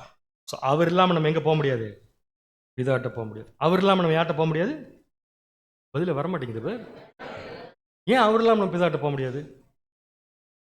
அவர் தான் நம்முடைய பலியை அவருடைய மெரிட்டோட சேர்த்து பிதாட்ட கொண்டு போகணும். புரிஞ்சுங்களுக்கு? ஸோ என்னை இல்லாமல் யார் எங்கே போக முடியாது? ஸோ நம்ம லைஃப் இப்போ எதில் ஓடிட்டு இருக்குது? மெரிட்டில் ஓடிட்டு இருக்குன்னு சொல்லாமா, லோனில் ஓடிட்டு இருக்குன்னு சொல்லாமா? ஆமாம். நான் எல்லா பாயிண்ட்டுமே போட்ட நம்பர் எழுதுனா நல்லா படிச்சிடலாம். திருப்பி படிச்சாலும் ஒன்றும் தப்பு இல்லை, படிச்சிடலாம். வாசிங்க இப்போ. ஏனெனில் அவர் விரும்பி இருந்தால் முழு உலகத்தின் பாவங்களுக்காகவும் அதை செலுத்தி திருப்திப்படுவதற்கு தேவையான அளவு புண்ணியம் அவரிடம் இருந்தது. என்ன சொல்றாருன்னா சகோதரர், ஒட்டு மொத்தமா அந்த புண்ணியம் இருக்குல்ல, மெரிட்டு, ஹோல் வேர்ல்டுக்கு சேர்த்து ஒரே டேராக கொடுக்கறதுக்கு அவருக்கு என்ன இருக்கு? மெரிட். வாய்ப்பு இருக்கு. அவருக்கு உரிமை இருக்கு. ஏன்னா இது அவருக்கு தேவையில்லை. இயேசு கிறிஸ்துக்கு உரிமை இருக்கு. ஏன்னா அவரோடது அது உரிமை இருக்கு. ஆனா ஒட்டுமொத்தமாக கொடுக்காம என்ன பண்றாருமா, ஃபர்ஸ்ட் ஒரு குரூப் மட்டும் இல்லை லோன் கொடுக்குறாரு. அந்த குரூப் யார் தெரியுமா? வேற யாரும் நம்ம தான். கூப்பிட்டு கொஞ்ச நாள் இது யூஸ் பண்ணிக்கோங்க, எது வரைக்கும் யூஸ் பண்ணிக்கணும், உலகத்துக்கு நான் கொடுக்குற வரைக்கும் யூஸ் பண்ணிக்கோங்க. இதுக்கு பேர் என்ன? லோன். இப்போ நம்ம என்ன எதுக்கு ஓடிட்டு இருக்கோம்? இப்போ லோன் அடைக்கிறதுக்காக ஓடிட்டு இருக்கோம். புரிஞ்சவங்களுக்கு? ஒரு வருஷம் முடிஞ்சு இன்னொரு வருஷம் ஆரம்பிச்சிருச்சு. அப்போ லோன் கட்டுறதுக்கான டைம் இன்னும் என்ன ஆகிட்டு இருக்குது? நெருங்கிட்டு இருக்குது. அவர் நினச்சிருந்தாரு நமக்கு எல்லாத்தையும் சேர்த்து ஒன்றா கொடுத்துருப்பாரு. என்ன நினைக்கிறாங்கன்னா, இப்போ அவர் கூட பாடுபடுறதுக்கு, அவர் கூட ஆளுகை செய்யறதுக்கு ஒரு குரூப் தேவைன்ட்டு இந்த மெரிட் எடுத்து யார் கொடுத்துருக்காரோ நம்ம கொடுத்துருக்காரு. வாசிங்க இப்போ. ஆனால் அப்படி செய்வதற்கு பதிலாக இந்த யுகத்தில் தமது அடிச்சுவடுகளை பின்பற்ற விரும்பும் அனைவருக்கும் அந்த நீதியின் புண்ணியத்தையும் அதனுடன் இணைந்த அனைத்து உரிமைகளையும் அவர் கடனாக வழங்கியுள்ளார். என்ன ஆச்சரியம் பாருங்க. தேவன் நினைச்சு இன்னைக்கு நம்முடைய பலிகளை பார்க்குறாரு. தேவன் பார்த்துட்டு லோனில் இருக்கோன்னு புரிஞ்சுட்டு அவர் அதை ஏற்றுக்கிறார். ஆனால் யோசிச்சு பார்த்தோம்னா ஒரு நாள் கூட இயேசு கிறிஸ்துடைய இம்புடேஷன் இல்லாமல் பிகட்டனான வாழ்க்கை தேவனால் ஏற்றுக்கொள்ளவே முடியாது. ரொம்ப ரொம்ப ரொம்ப கஷ்டம். இப்போ எனக்கு அடுத்த சந்தேகம் என்ன வந்துருச்சுன்னா, அப்போ இயேசு கிறிஸ்து நம்மளை அவருடைய பலியோடு சேர்த்து நம்முடைய பலி தேவனுக்கு போகிறதுக்கு என்ன பண்ணிட்டாருன்னு ஏற்பாடு பண்ணிட்டார். இதை யார் நம்பி இருக்கிறா? தேவன் நம்பி என்ன பண்ணியிருக்காராமா, அவர் ஒன்று சேர்த்து கொடுத்தாரா நமக்கு. இயேசு கிறிஸ்து ஒன்று கொடுத்த உடனே தேவன் அதை நம்பி அவர் ஒன்று கொடுத்துட்டாராம நமக்கு. அப்போ நம்மக்கிட்ட நம்முடைய பலியும் இருக்குது, இயேசு கிறிஸ்துவின் மெரிட்டும் இருக்குது, கூட இன்னொன்று ஆட் ஆகுது. அது என்னன்னா தேவனுடைய பரிசுத்த ஆவி. ஏன் தெரியுமா? நம்ம பூமியில் இருக்க போகிறவங்க இல்லை, எங்கே போக போகிறவங்க? பரலோகத்தை எப்படி சொல்ற, பயந்துட்டு பரலோகம் போக போகிறோம் தெரியுமா? பிரிட்பிகட்டன், ஆவியில் ஜெனிப்பிக்கப்படுதல். இதை தேவன் ஒன்று மட்டும் சொல்கிறேன் பாருங்க. ஆவியில் ஜெனிப்பிக்கப்பட்ட ஒவ்வொரு சகோதர சகோதரனும் இந்த மெரிட்டு கிடைச்சதுனால தான் தேவன் அங்கீகாரம் கொடுத்துருக்காரு. இங்கே இருக்கின்ற எல்லாரில் எத்தனை பேர் ஆவியில் ஜெனிப்பிக்கப்பட்டிருக்கோம் நமக்கு தெரியாது. இப்போ யோசிச்சு பாருங்க, இந்த செகண்டில் ஆவியில் ஜெனிப்பிக்கப்பட்ட பிள்ளைகள் பாவம் செய்வாங்களா செய்ய மாட்டாங்களா? செய்ய மாட்டாங்க. யாரும் சொன்னீங்க? கரெக்டு, பாவம் செய்ய மாட்டாங்க. இதை சொல்கிறதுக்கு எனக்கு ரொம்ப பாவமாக இருக்குது. கட்டாயமாக செய்வாங்க. ஆனால் எந்த பாவம் செய்ய மாட்டாங்க? ஆதாமுடைய சந்ததியில் வந்த பாவம் இல்லை, இங்கே அறியாமல் செய்யக்கூடிய பாவம் பண்ணுவோமா பண்ண மாட்டோமா? ஒரு பாவம் ஒரு செகண்ட் பண்ணிட்டோம்னா இடையில மெரிட் இல்லைன்னு வச்சுக்கோங்களேன். பிரிட்பிகட்னானவங்க ஒரு பாவம் தேவனுக்கு பிடிக்காத செஞ்சு வித்தின் அ செகண்ட் இயேசு கிறிஸ்துவின் மெரிட் மட்டும் இல்லைன்னா அவுட். அப்போ ஏன் இன்னும் அவுட் ஆகலை? ஏன் அவுட் ஆகலைன்னு கேட்டேன் நான். இதுதான் காரணம். 1 யோவான் 2ஆம் அதிகாரம் 1ஆம் வசனம். 1 யோவான் 2ஆம் அதிகாரம் 1ஆம் வசனம். என் பிள்ளைகளே, நீங்கள் பாவம் செய்யாதபடிக்கு இவைகளை உங்களுக்கு எழுதுகிறேன். முதல்ல சொல்லிடணும், பாவம் நல்லா செய்யுங்கிறதுக்காக எழுதலுதே. என் பிள்ளைகளே பாவம் நல்லா செய்யுங்க, அவர் பார்த்துக்குவாருங்கிறதுக்காக எழுதல, பாவம் செய்யாதபடிக்கு இவைகளை நான் எழுதுகிறேன். ஒருவன் பாவம் செய்வானானால் ஒருவன் யாருங்க? ஆவியில் ஜெனிப்பிக்கப்பட்டவர்கள். ஒருவன் பாவம் செய்வானாகில் நீதிபரராயிருக்கிற இயேசு கிறிஸ்து நமக்காக பிதாவினிடத்தில் பரிந்து பேசுகிறவராயிருக்கிறார். எப்படி வேலை செய்யறாரு பாருங்க. வீட்டில் அப்பா, அவர் தான் பிதாவாகிய தேவன், நாம குழந்தை, நடுவில் ஒரு மெரிட்டு, அது யாரும் நம்ம அம்மா. ஒரு குறும் போனோன்னு அப்பா நேரம் ஒரு பரம்பெடுத்து வர அடிக்கிறதுக்கு, உடனே அம்மா என்ன பண்ணிடும்? உள்ள வந்து என்ன பண்ணும்? தடுப்பாங்க. என்ன சொல்லி தடுப்பாங்க? அவன் இப்படித்தான் பண்ணுவான், ஆனால் உங்களை அடிக்க விட மாட்டேன்னு சொல்லுவாங்க. கொஞ்ச நாள் வரைக்கும் விடுங்க, அதான் பரிந்து பேசுதல். அப்போ என்ன பண்ணுறாருன்னா, ஆக்சுவலாக இயேசு கிறிஸ்து இந்த ட்ரெஸ்ஸை போட்டு விட்ட உடனே, இந்த ட்ரெஸ்ஸை மெரிட்டை இம்ப்யூட் பண்ணி விட்ட உடனே தேவன் என்ன பண்ணுறாருன்னா, அந்த இம்ப்யூட்டேஷனுடைய மெரிட்டை மட்டும் தான் பார்க்குறாரு. உள்ளுக்குள் இருக்கிற நம்ம செய்யக்கூடிய பாவங்களை என்ன பண்ணுறதில்ல, அவர் பார்க்கறதில்ல. எந்த அடிப்படையிலனா, என்னைக்காவது ஒரு நாள் இந்த ட்ரெஸ் இல்லாமல் இவங்க தனியாக நிற்பாங்கன்னு தேவனுக்கு நல்லா தெரியும். நான் சொல்கிறது புரிஞ்சா புரியல உங்களுக்கு? இந்த ட்ரெஸ் இல்லாமல் என்ன அர்த்தம்? இயேசு கிறிஸ்துடைய இம்ப்யூட்டேஷன் இல்லாமல் இவர்கள் தெய்வீக சுபாவத்துக்கு போவாங்கன்னு தேவன் என்ன பண்ணுறாரோ நம்புறேன். ஓகே, ஸோ இந்த ட்ரெஸ் நமக்கு இப்போ இருக்கா இல்லையா? இல்லை போல் இருக்கு, கொஞ்சம் பேருக்கு இல்லை போல் இருக்குது, இருக்குல்ல? எது வரைக்கும் இந்த ட்ரெஸ் நமக்கு இருக்கும்? ஒன்று அது, இல்லைன்னா இது, அது வரைக்கும் தான் இருக்கும். சூப்பர், வாசிக்கலாம். அவர்கள் ஆவியினால் பிறக்கும் வரை, அதாவது முதலாம் உயிர்த்தெழுதல். புரிஞ்சா புரியல உங்களுக்கு? ஆவியில் பிறக்கிறது என்ன அர்த்தம்? First resurrection. கிறிஸ்துவோட அரசாட்சி செய்ய போற குரூப் 1,40,000 பேரும் மாறுற வரைக்கும், அல்லது இரண்டாம் மரணத்திற்கு உள்ளாகும் வரை தொடர். இந்த பாயிண்ட் இங்க எழுதினாரு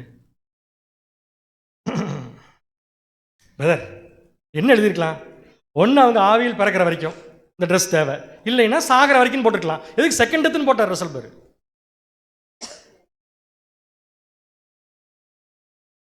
அப்படின்னு என்ன அர்த்தம்னா, ஒன்று ஆவியில் பிறக்கணும், இல்லைன்னா செகண்ட் டெத் தான். அதான் மீனிங் இருக்கு. ஏன்? மெரிட் அப்ளை பண்ணியாச்சுன்னா, ஆவியில் ஜெனிப்பிக்கப்பட்டாச்சுன்னா, அதுக்கப்புறம் பூமிக்கு வர வாழ்க்கையில் கிடையவே கிடையாது. தயவு செஞ்சு யாரும் நாங்கள் வந்து ஜென்ரல் காலிங்கில் வந்துடுவோம், நாங்கள் இப்போ சபையை விட்டாலும், ஏன்னா நாங்கள் அந்தளவுக்கு நல்லது செஞ்சுருக்கோம்னு நினச்சிடாங்க. நம்ம செய்கிறது நல்லதே கிடையாது, அதோட அநியாயம் வேறு எதுவுமே கிடையாது. Very simple. இந்த ட்ரெஸ்ஸை ஒன்ஸ் போட்டார்னா, ஜஸ்டிஃபை பண்ணிட்டார்னா, அதான் பார்சியல் ஜஸ்டிஃபிகேஷன் பார்க்குறோம், அது வரைக்கும் தப்பிக்கலாம். ஃபுல் ஜஸ்டிஃபிகேஷன் ஏசுக்கிறது கொடுத்தாருன்னா ஒரு மெரிட்டை வச்சு, அதுக்கப்புறம் நோ ஃப்ளஷ்லி ரெசரக்ஷன். மாம்சத்தில் இனிமேல் உயிர் தந்து வரமாட்டோம் நம்ம. ஆவியில் ஜெனிப்பிக்கப்படாமல் இருக்கவங்களும் அதை பற்றி கவலை இல்லை, நோ ப்ராப்ளம். அவங்களுக்கு ரெண்டை பற்றியுமே கவலை கிடையாது. ஸோ எது வரைக்கும் ட்ரெஸ்ஸுனா, எய்தர் முதலாம் உயிர்த்தெழுதல் ஆர் செகண்ட் டெத். வாசிங்க தொடர்ந்து. அல்லது இரண்டாம் மரணத்திற்கு உள்ளாகும் வரை தொடர்ந்து ஏற்றி வைக்கப்படும். எனவே அவர்கள் ஒவ்வொருவரும் இந்த இரண்டு வழிகளில் ஏதேனும் ஒன்றில் மரிக்க வேண்டும். வேற ஆப்ஷனே கிடையாது, ரெண்டுல ஏதோ ஒண்ணுதான். அப்படி மரிக்கும்போது அவர்களில் ஒவ்வொருவருக்காகவும் பயன்படுத்தப்பட்ட அந்த புண்ணியம் விடுவிக்கப்படும். இம்புடேஷன் அப்ளைடு, இம்ப்யூட்டேஷன் இம்ப்யூட்னு வச்சுக்கலாம். Imputation removed. எப்போ இம்ப்யூட்டேஷன் ரிமூவ் பண்ணுவார்? Either first resurrection or second death remove பண்ணிட்டார்னா அந்த மெரிட் இருக்குல்ல, இப்போ யாருக்கு போயிடும்? வாசிங்க. இவ்வாறு விடுவிக்கப்படும் புண்ணியம் உலகத்தாருக்காக வேறு ஒரு வழியில் பயன்படுத்தப்படும். வேறு ஒரு வழி இல்ல, அந்த வழி பேசல, வேற மெத்தட். என்ன மெத்தட்னா, நாட் அட்வொகேட், மீடியேட்டர். இந்த கொஸ்டின் கடைசியாக கேட்குறேன், இல்லை பெரைனில் வச்சுக்கலாம் அந்த கொஸ்டினை, இப்போ வேண்டாம். ஒய் நமக்கு அட்வொகேட், ஏன் உலக ஜனங்களுக்கு மத்தியஸ்தர்? இதுக்கான பதிலை அப்புறம் வச்சுக்கலாம். பட் இங்கே வேற ஒன்றும் இல்லை, உலக ஜனங்களுக்கு இதே மெரிட் எப்படி அப்ளை ஆக போகுதுன்னா மத்தியஸ்தர். அதாவது கல்வாரி சிலுவையில் இயேசு பலியாக கொடுத்த அந்த உரிமைகளை நாட் ஜீவன், அந்த உரிமைகளை புதிய உடன்படிக்கையின் நிபந்தனைகளின் கீழ் உலகத்தாருக்கு கொடுப்பதற்காக இது பயன்படுத்தப்படும். சரி, ஓகே. எது வரைக்கும் ட்ரெஸ் இருக்குன்னு பார்த்தாச்சு? எது வரைக்கும்? ரெண்டாம் மரணம் வரைக்கும் சொல்லாதீங்க பாரு, பயமா இருக்கு எனக்கு. எடுத்தோடனே ஒன்று முதலாம் உயிர்த்தெழுதலில் போகணும், இல்லாட்டி செகண்ட், அது வரைக்கும். அதுக்கப்புறம் அந்த கிரெடிட் வேற யாருக்கு போயிடும்? உலக ஜனங்களுக்கு வேற மெத்தடில் போயிடும். அடுத்தது, எதற்காக இயேசு கிறிஸ்து நம்மளை இம்ப்யூட் பண்ணல? எதற்காக இயேசு கிறிஸ்து நம்மளை இம்ப்யூட் பண்ணல? எப்படி தப்பா நினைச்சுக்க வாய்ப்பு இருக்குன்னா, இயேசு கிறிஸ்து இம்ப்யூட் பண்றது பூமிக்குரிய சுபாவத்தை பெற்றுக்கொள்றதுக்கா, ஆவிக்குரிய சுபாவத்தை பெற்றுக்கொள்றதுக்கா? எல்லாரும் இதை சொல்லி எனக்கு நல்லா தெரியும். நோ, தெய்வீக சுபாவத்தை கொடுக்கறது இயேசு கிறிஸ்து கிடையாது, பிதாவாகிய தேவன். எப்படி நீங்க அந்த இம்ப்யூட்ல வருங்கிறீங்க?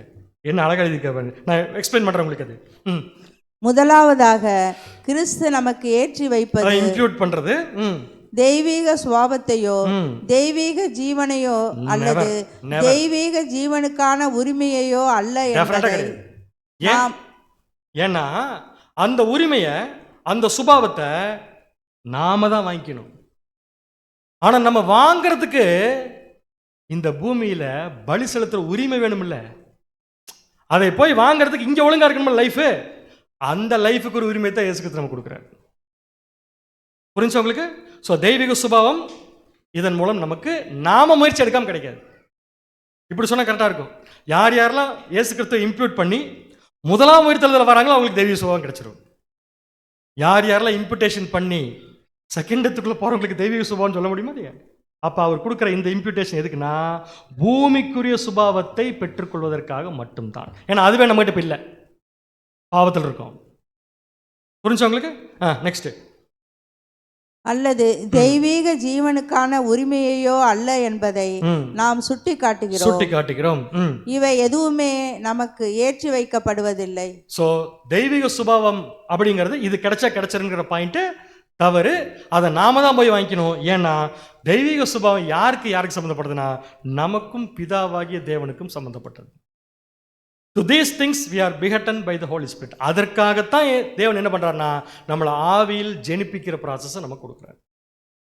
ஓகே, அந்த ஆவியில் ஜெனிப்பிக்கிற ப்ராசஸ் தேவன் ஏன் நமக்கு கொடுத்தாருன்னா இயேசு கிறிஸ்து இம்ப்யூட் பண்ணதுனால. புரியுதா உங்களுக்கு? இப்போ அவர் இம்ப்யூட் பண்ணதுனால தான் ஸ்பிரிட் பிகட்டல் ஆனோம். ஸ்பிரிட் பிகட்டல் ஆகாமல் இம்ப்யூட்டேஷன் மட்டும் வச்சுட்டு தெய்வீக சுபாவத்தை பெற்றுக்கொள்ள முடியாது. So these things come as from our father. அப்படி என்றால் ஸ்பிரிச்சுவல் நேச்சரை நாம் எப்படி பெற்றுக்கொள்வது? இப்படியே அமைதியாக உட்கார்ந்திருந்து பெற்றுக்கொள்வது. என்ன நடந்தாலும் சரி. இப்போதான் சொன்ன உங்களுக்கு எப்படி பெற்றுக்கொள்வதுன்னா, முதல்ல இயேசு கிறிஸ்துன்றது இம்புட்டேஷனை பெற்றுக்கொள்வது, அதுக்கப்புறம் பிதாவாகிய தேவன்றது பரிசுத்தாவை பெற்றுக்கொள்வது, பெற்றுக்கொண்டு இந்த பூமியில வாழும் உரிமையை தக்க வைத்துக் கொள்வது. தட் மீன்ஸ் பாவம் இல்லாமல் பலிகளை செலுத்த வேண்டியது. பாவமாக தான் இருக்கும் பலி, ஆனால் இயேசு கிறிஸ்துடைய பலி என்ன கததில்ல ஆட் ஆகி இதை ஒழுங்காக கொடுத்தோம்னா தேவன் அதை ஒழுங்காக கொடுத்துருவார். வாசிக்கலாம் பாருங்க. ஆண்டவர் சபைக்கு கொடுக்க நோக்கமாக கொண்டிருக்கும் மகிமை, கனம் மற்றும் அழியாமை ஆகியவை இலவசமாக கொடுக்கப்படுவதில்லை. இயேசு சபைக்காக தெய்வீக சுபாவத்தையோ அல்லது வேறு எந்த ஆவிக்குரிய காரியங்களையோ விலைக்கு வாங்கவில்லை. தயவு செஞ்சு தப்பா நினைச்சுக்காதீங்க அந்த பாயிண்ட. அவர் விலைக்கு வாங்கிய ஒரே காரியங்கள் மனித உரிமைகளும் மற்றும் மனித சுபாவமும் மட்டுமே. ஸோ மனித உரிமைகளும் மனித சுபாவம் மட்டும் தான் நமக்கு கிடைக்குதே தவிர அவருடைய இம்ப்யூட்டேஷனால நமக்கு இம்ப்யூட் பண்ண உடனே தெய்வீக சுபாவத்துக்கு ரூட் கிடைச்சிச்சுன்னு என்ன பண்ண வேண்டாம், நினைக்க வேண்டாம். அதுக்கு யார் உள்ள வரோம்னா பிதாவாகிய தேவன். ஸோ அப்போ நம்ம என்ன பண்ணணும்? ஜனவரி 1ஆம் தேதி சொல்லுங்க என்ன பண்ணணும்னு கேட்குறேன். நமக்கு பூமிக்குரிய உரிமையை பெற்றுக்கொண்டு பூமியில் நம்ம மாம்சத்தில் செலுத்துகிற பலியை தேவனுக்கு ஏற்புடையதாக மாற்றுறதுக்கு இயேசு கிறிஸ்து இம்ப்யூட்டேஷன் பண்ணுறாரு. முதல்ல அதை ஒழுங்காக யூஸ் பண்ணணும். அதை ஒழுங்காக யூஸ் பண்ணோம்னா ஆட்டோமேட்டிக்காக தெய்வீக சுபாவத்தை என்ன பண்ணிடலாம், பெற்றுக்கொள்ளலாம். வாசிங்க. அவருடைய புண்ணியத்தை ஏற்றி வைத்தல் மூலமாக நமக்கு இலவசமாக கிடைக்கின்ற அந்த மனித உரிமைகளை நாம் பயன்படுத்தி. என்ன பாயிண்ட் பாருங்க, அவர் நமக்கு இம்ப்யூட்டேஷன் பண்றதுனால மனித உரிமைகள் நமக்கு என்ன ஆச்சுன்னு பார்த்தீங்கன்னா இலவசமாக கிடைக்கும். ஹியூமன் ரைட்ஸ் கிடைச்சிருது. ஏன்னா நம்முடைய பாவங்களை அவர் ஜஸ்டிஃபை பண்ண ஆரம்பிச்சிட்டார். ஸோ இலவசமாக கிடைச்சிருச்சு. அதன் மூலம் ஆவிக்குரிய சுபாவத்தை பெற்றுக்கொள்ள வேண்டிய காரியங்களை விலைக்கு வாங்க முடியும். நம்ம தான் போய் என்ன பண்ணிக்கணும், தெய்வீக சுபாவத்தை வாங்கிக்கணும். இதுவே தேவன் கொண்டு வந்து நமக்கு தரமாட்டார். இதுவே பிதாவினுடைய உன்னத அழைப்பு ஆகும். இதுக்கு பேர் தான் high calling. So high calling எப்படி வருதுன்னா, முதல்ல பூமியில் செலுத்துகிற பலியை தேவனுக்கு ஏற்புடையதை மாற்றுறதுக்கு இயேசு கிறிஸ்துவின் மெரிட். அந்த மெரிட்டை வாங்கி நாம் நம்முடைய பலிகளை தேவனுக்கு ஏற்புடையதாக செலுத்தினா அதை பர்ச்சேஸ் பண்ணிடலாம். எதை? Divine nature. நமது அனைத்தையும் பூமிக்குரிய அனைத்தையும் ஒப்பு கொடுத்து விட்டு அதற்கு பதிலாக ஆவிக்குரியதை பெற்றுக்கொள்ளும் ஒரு பரிமாற்றத்தை செய்யும்படி அவர் நம்மை அழைக்கிறார். Okay, plain question. யார் யாருக்கெல்லாம் சாக்ரிஃபைஸ் பண்ண தெரியும், பலி செலுத்த தெரியும்? என்ன ஒரு அமைதி. யார் யாருக்கெல்லாம் பலி செலுத்த தெரியும் கேட்டதுன்னு ஒரு பெரிய ரொம்ப கஷ்டமான ஒரு கொஸ்டின் கேட்டிருக்கேன்னா நான். எல்லாருக்கும் தெரியும், எல்லாரும் சொல்லக்கூடாது. எனக்கு தெரியும், நான் சொல்லணும். கரெக்டா? எனக்கு தெரியும். ஓகே, பலி செலுத்த தெரியும். ஆனால் பலி செலுத்துறமா? நான் ஒருத்தரை பார்க்குறப்ப அவங்க மட்டும் தலையடிக்கிறாங்க. என்னை பார்த்துட்டீங்களா, வேறு வழியில் தலையடிக்கிறேன். அங்கே வேறு பார்க்குறீங்களா, என்ன தலையடிக்கிறேன். செலுத்த தெரியும். ஆனால் நம்ம செலுத்துகிற பலியை தேவன் வாங்கி பேப்பர் திருத்தினார்னா, அந்த பலியை பேப்பர் கரெக்ஷன் பண்ணார்னா எத்தனை மார்க் போடுவார்? 0ங்கிறது அதிர்ச்சியாக இருக்கு எனக்கு. அப்படின்னா பலி செலுத்தவே இல்லை, பலி செலுத்த மாதிரி நடிக்கிறோன்னு அர்த்தம். ஒரு 10 மார்க் போடுவாரா? 5 மார்க்கு. அப்போ இப்போ கூட நமக்கு என்ன விசுவாசம்னா, நம்முடைய சாக்ரிஃபைஸ்க்கு தேவன் கொடுக்குற மார்க்கு 5, 10 தான். ஆனால் எங்கே போகிறதுக்காக ஓடிட்டுருக்குறோம்? அழியாமை ஓடிட்டுருக்குறோம். எப்படி பாசிபிள்னு சொல்லி பார்க்கலாம் நீங்கள். ஏன்னா அந்த மெரிட் கொடுத்தே இப்போ 5 தான் கொடுத்துட்ருக்குறோம். இந்த மெரிட் இல்லைன்னு எப்படி நம்ம போயிருப்போம்? ஆஸ் பர் காட்ஸ் லா, நியாயப்பிரமாணத்தில் ஒருத்தர் 99 மார்க் வாங்கி 1 வாங்கலைன்னா அவன் மார்க் 0, தெரியுமா? யாக்கோபு 2ஆம் அதிகாரம் 10ஆம் வசனம். இனி மார்க் தான், கொஞ்ச நேரத்துக்கு மார்க் மட்டும் போடலாம். யாக்கோபு 2ஆம் அதிகாரம் 10ஆம் வசனம். எப்படியெனில் ஒருவன் நியாயப்பிரமாணம் முழுவதையும் கை கொண்டிருந்தும் ஒன்றிலே தவறினால் எல்லாவற்றிலும் குற்றவாளியாயிருப்பான். ஸோ எவ்வளோ மார்க் தான் வாங்கணும்? 100 தான். நான் 100ன்னு சொல்கிறது அவருடைய பார்வைக்காக சொல்கிறேன். 100 தான் வாங்கணும். Okay, so passing strip. பிதா நமது அர்ப்பணிப்பை ஒரு பலியாக ஏற்றுக்கொள்வதற்கு தேவையான அளவு புண்ணியம் நம்மிடம் இல்லை. மெரிட்டா நம்மகிட்டயா? நமக்கு வேணுங்கிறதே நம்மளால கொடுக்க முடியல. இல்லை நம்மகிட்ட ஒன்றுமே. இதை விளக்க ஒரு உதாரணம். நியாயப்பிரமாணத்தின் 100 புள்ளிகளில் ஒன்றில் மட்டும் தவறு செய்கிறவன் அந்த 100 புள்ளிகளிலுமே தவறு செய்தவனாக கருதப்படுவான். அவ்வளோதான், முடிஞ்சது. இந்த ப்ராசஸ் நமக்கு அப்ளை பண்ணால் எவ்வளோ மார்க் வரும்? சொன்ன மாதிரி தான். முட்டை இல்லை, நெகட்டிவ். தனக்கு ஆதரவாக 99 புள்ளிகளை பெற்றிருக்கும் ஒருவன் வெறும் 50 புள்ளிகளை பெற்றவனைப் போலவே முற்றிலும் தோல்வி அடைவான். இதுதான் நியாயப்பிரமாணத்தோட ஃபெயிலியர். நியாயப்பிரமாணம் ஏன் ஒரு இதில் அவ்வளோதான், 99 மார்க் வாங்கி 1ல் ஃபெயில் ஆனவனும் ஃபெயில் தான். 50 வாங்கி மிச்சம் 50 வாங்காம விட்றான்ல, அவனும் ஃபெயில் தான். இது நியாயமே இல்லை, அநியாயம் இல்லை. இது நல்ல வேளை தேவன் நமக்கு இந்த ஃபார்முலா அப்ளை பண்ணல. இந்த ஃபார்முலா அப்ளை பண்ணால் சாகர அன்னைக்கு தோற்று போயிடுவோம். கரெக்டானே? அப்போ நமக்கு எந்த ஃபார்முலா?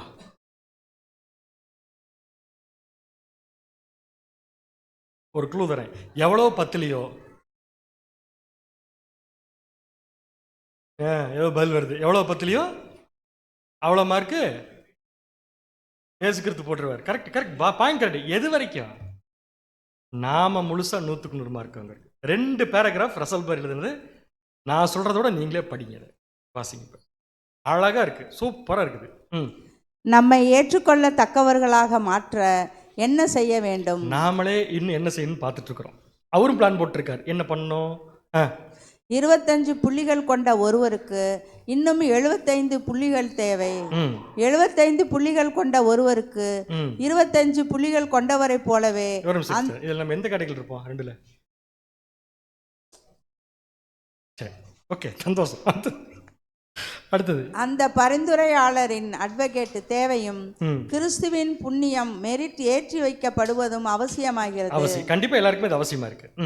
ஆனால் 75 புள்ளிகள் உடையவருக்கு 25 புள்ளிகள் உடையவரை போல அதிக அளவு புண்ணியம் தேவைப்படுவதில்லை. ஏன்னா அந்த அளவுக்கு உங்களுக்கு புண்ணியம் தேவைப்படுது, கொஞ்சம் கம்மியாக தான் தேவைப்படுது. ஆண்டவர் அந்த புண்ணியத்தின் முழு தொகையையும் பிதாவின் கரங்களில் வைத்தார். பிறகு தங்களுக்கு அந்த தேவை இருப்பதை உணர்ந்து கொள்ளுகிற அனைவருக்கும் அதை பயன்படுத்தி கொள்ளும் உரிமையை வழங்கினார். 75 புள்ளிகள் கொண்ட குணாதிசயம் உடையவருக்கு அது எவ்வளவு இலவசமாக கிடைக்கிறதோ அதே போல 25 புள்ளிகள் கொண்டவருக்கும் அது அவ்வளவு இலவசமாகவே கிடைக்கிறது. என்ன சொல்றாரு? ஒட்டு மொத்தமா நமக்கு தேவையானதெல்லாம் கொண்டு தேவன் கீழே வச்சுட்டாராமா. என்ன சொல்லிட்டாராமா? இவருக்கு எவ்வளோ பத்தி இதை எடுத்துக்கோங்க, அவருக்கு எவ்வளோ பத்தி அவளை எடுத்துக்கோங்க. அப்படின்னு என்ன அர்த்தம்? கஷ்டப்பட்டு 75 மார்க் வாங்கினவருக்கும் அது அப்ளை ஆகும். கஷ்டப்பட்டு 25 மார்க்கா இல்லை, 25 மார்க் வாங்கினவருக்கும் அது கிடைக்கும். இதுக்கு பேர் தாங்க கிருபை. ஆனால் ஒன்று மட்டும் உண்மை, சாகர் அன்னைக்கு இந்த ஃபார்முலா என்னவா மாறி இருக்கணும்? 150. 100 + 0 = 100. 100 யாரோடது? இயேசு கிறிஸ்துவோடதா? நம்மளோடது. இயேசு கிறிஸ்துவோடது எவ்வளவு? அப்படின்னா நம்ம தேவன்ட்ட என்ன சொல்கிறோம்? அப்போஸ்தலன் பவுல் சொன்ன மாதிரி, நல்ல போராட்டத்தை போராடினேன், ஓட்டத்தை. அப்படின்னு அர்த்தம். இதுக்கு மேலே எனக்கு இயேசு கிறிஸ்துவின் புண்ணியம் வேண்டாம். அவர் நீங்கள் கொடுத்த வரைக்கும் போதும். நீங்கள் கொடுத்த வரைக்கும் யூஸ் பண்ணி நான் 100 மார்க் வாங்கிட்டேன், நான் கண்டிப்பாக வாய்ப்பை பெற்றுக்கொள்வேன். அப்படியே கிருபையிலே வாழ்க்கை ஓட்டலாம் நினச்சிட்டு இருக்கிறீங்களா? லோன்லேயே வாய்ப்பே கிடையாது. அதனால ஒரே ஒரு விஷயந்தான், கிருபை, இரக்கம், இது எல்லாமே நம்ம சபையாகிறதுக்கு அடிப்படை காரணங்களாக இருக்காது. சபையாகிறதுக்கு அடிப்படை காரணம் நம்முடைய பலிதான். ஆனால் அந்த பலி செலுத்துகிற வரைக்கும் தேவன் நம்மளை ஏற்றுக்கணும்ல, அதுதான் கிருபை. அந்த கிருபை தான் இப்போ யாருக்கு கிடச்சிருக்கு? நமக்கு கிடச்சிருக்கு. ஓகே, ஸோ நாள் ஏற ஏற ஓட ஓட என்ன புரிஞ்சுக்கலாம்னா, கிருபையின் நாட்கள் என்ன ஆகிட்டு இருக்கு? நமக்கு குறைஞ்சிக்கிட்டே இருக்குது அப்படிங்கிறத புரிஞ்சுக்கலாம். இந்த ஸ்டேட்மெண்ட்டை வாசிச்சிடலாம். நம்மிடம் 75% நற்குணங்களும் 25% கரைகளும் இருப்பதாக கொள்வோம். நினைச்சுக்கலாம் இப்போதைக்கு ஒவ்வொரு ஆப்போசிட்டா இருக்கும். ஒவ்வொரு மனிதனுக்கும் அவனது நிலைக்கு ஏற்ப 25, 50 அல்லது 75 புள்ளிகள் வரை கரைகள் இருக்கலாம். எங்களுக்குள்ள 90 இருக்குது. இந்த நிலையில் நாம் நமது உதவியற்ற தன்மையையும் நமது தேவையையும் உணர்கிறோம்.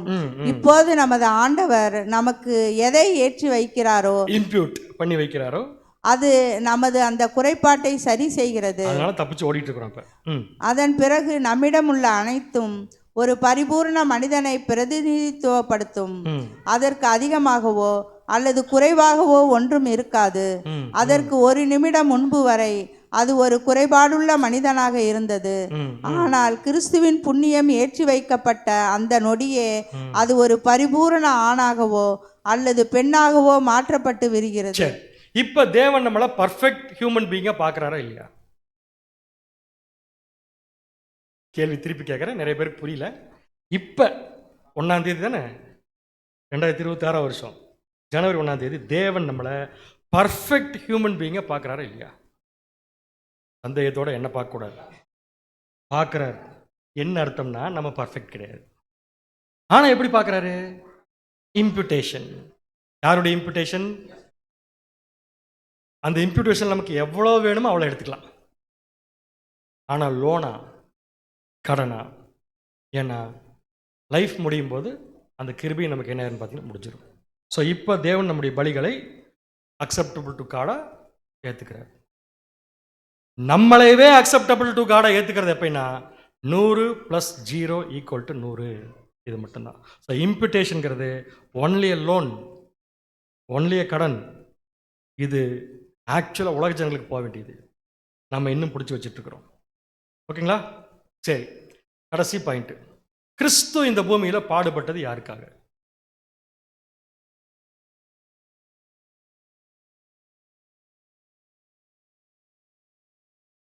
டீ பிரேக்ல யோசிச்சுட்டு வந்து அப்புறம் சொல்றீங்களா, இல்லை டிஸ்கஸ் பண்ணிட்டு? பேதர் கிளியரா சொல்லிட்டாரு, இப்ப நமக்காக. நம்ம பாடுபடுறது யாருக்காக? சூப்பர். இந்த 2 வசனம் அதான் மீனிங் பண்ணுது. பிலிப்பியர் 1:29, 1 பேதர் 2:21. பிலிப்பியர் ஆக மொத்தம் பாடுபடுறது மட்டும் தான் வாழ்க்கை. பிலிப்பியர் 1ஆம் அதிகாரம் 29ஆம் வசனம். ஏனெனில் கிறிஸ்துவின் இடத்தில் விசுவாசிக்கிறதற்கு மாத்திரமல்ல அவர் நிமித்தமாக பாடுபடுகிறதற்கும் உங்களுக்கு அருளப்பட்டிருக்கிறது. அவர் நிமித்தமாக. ஏன் அவர் நிமித்தமாக? இப்ப நாமளும் பாடுபட்டு மரிச்சாதான் அவருடைய மெரிட் நாளைக்கு யாருக்கு போகும்? அப்போ இப்போ நம்ம பாடுபடுறது நமக்காகவும் இருக்கு, அவருக்காகவும் இருக்கு. 2வது, கிறிஸ்து பாடுபட்டது யாருக்காக? 1 பேதர் 2:21. 1 பேதுரு 2ஆம் அதிகாரம் 21ஆம் வசனம். இதற்காக நீங்கள் அழைக்கப்பட்டும் இருக்கிறீர்கள், ஏனெனில் கிறிஸ்துவும் உங்களுக்காக பாடுபட்டு. கிறிஸ்து பாடுபட்டது யாருக்காக? நமக்காக. ஏன் நமக்காக? அவர் பாடுபட்டு அந்த மெரிட்டை கொடுத்தா தான் நம்ம பாடுபடுறது தேவனுக்கு பிரியமா போகும்.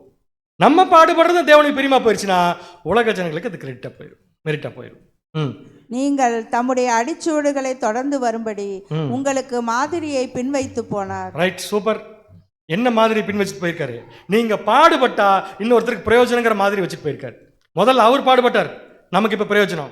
நாம இப்ப பாடுபடுறோம், நாளைக்கு யாருக்கு பிரயோஜனம்? ஸோ அவர் மாடல் வச்சுட்டு போயிட்டார். ஸோ நம்முடைய லைஃப் என்னதான்? பாடு லோனு, பாடு லோனு. புரியல நிறைய பேருக்கு. பாடுபடணும், லோன் அடைச்சிட்டு வரணும். ஏன்னா தேவன் இன்னைக்கு வரைக்கும் நம்மளை பரிபூர்ணமாக பார்க்குறாரு. அவர் ஏமாத்திடக்கூடாது, லோன் அடைச்சிடணும். சரி, இந்த 3 கேள்விக்கு இப்போ கரெக்டாக பதில் சொல்லினா முதல்ல ஸ்டார்ட் பண்ணுவார். இயேசு கிறிஸ்து நமக்கு எதுக்கு அட்வொகேட்டாக வேணும்? பரிந்து பேச வேணுமா? அது பாரு, அந்த பாடம் இருக்கும்போது எனக்கு தெரியவே தெரியாது, கண்டுபிடிச்சு சொல்லிட்டீங்க. எதுக்குன்னா நம்முடைய பலிகள் இப்போ மாம்சத்திலிருந்து செலுத்தப்படுறது தேவனுக்கு பிரியமாக ஏற்றுக்கொள்ள முடியாது. அதனால நமக்கு இப்போ யார் தேவை? அட்வொகேட் தேவை. இந்த அட்வொகேட் அவருடைய பலியை நமக்கு எப்படி கொடுக்குறாரு? இம்ப்யூட்டிங். இம்ப்யூட்டிங் என்ன அர்த்தம்? சாட்டுதல். சாட்டுதல் என்ன அர்த்தம்? லோனா கொடுக்குறது. லோனா கொடுக்குறது என்ன அர்த்தம்? எப்படி கொஞ்ச நாள் என்ன பண்ணிடணும் நம்ம அதை திருப்பி, அது வரைக்கும் அது நமக்கு லோனா செக்யூரிட்டியாக வைக்கப்படும். அடுத்தது, இயேசு கிறிஸ்துவுக்கு நமக்கு மெரிட் கொடுக்கறதுக்கு எங்கேருந்து குவாலிஃபிகேஷன் கிடைச்சது? அந்த 3.5 வருஷ வாழ்க்கை எப்படி வாழ்ந்தார்? விட்டு கொடுக்க அவசியம் இல்லாத விஷயத்தை கூட என்ன பண்ணாருன்னா விட்டு கொடுத்தார். அதன் மூலம் பெற்றுக்கொண்ட கிரெடிட்டை வச்சு, மெரிட்டை வச்சு நமக்கு அட்வொகேட் ஒர்க் பண்ணி நம்மளை கொண்டு வந்து நம்மளை வச்சு உலக ஜனங்களை பூரா ரசிக்கிறதா அவருடைய திட்டம்.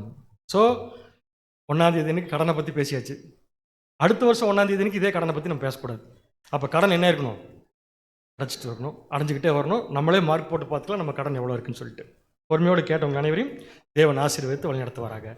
கோயம்புத்தூர் திருச்சியோட எக்லீசியா சார்பாக அனைவருடைய அன்பின் வாழ்த்துக்களையும் உங்களுக்கு தெரிவித்துக் கொள்கிறேன்.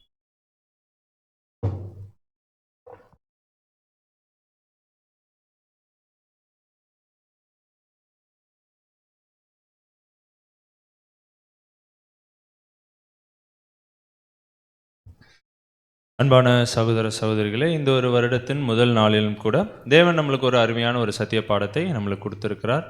அதுக்கு அவருடைய குமாரர் மூலியமாக நாம் நன்றிகளையும் சோஸ்திரங்களையும் கூட எடுத்துக்கொள்வோம். கேட்ட பாடத்தின்படி நம்ம அனைவரும் என்ன பண்ணலாம்? இந்த ஒரு வருடம் முழுவதும் லோன் அடைச்சிக்கிட்டே இருந்தோம்னா அடுத்த இந்த ஒரு வருஷத்துக்குள்ளே என்ன பண்ணலாம்? முடிஞ்ச வரைக்கும் தேவனுக்கு பிரியமான ஒரு வாழ்க்கையை வாழ்ந்து முடிக்க தேவன் தாமே நம் ஒருவரும் ஆசீர்வதித்து வழிநடத்துவாராக. இந்த ஒரு அருமையான சத்தியத்தை கூட நம்மளுக்கு அருமையாக எடுத்து கொடுத்தா நம்மளுடைய அன்பு சகோதரருக்கும் கிறிஸ்துவுக்குள்ளான அன்பின் வாழ்த்துக்களை நாம் எடுத்துக்கொள்வோம்.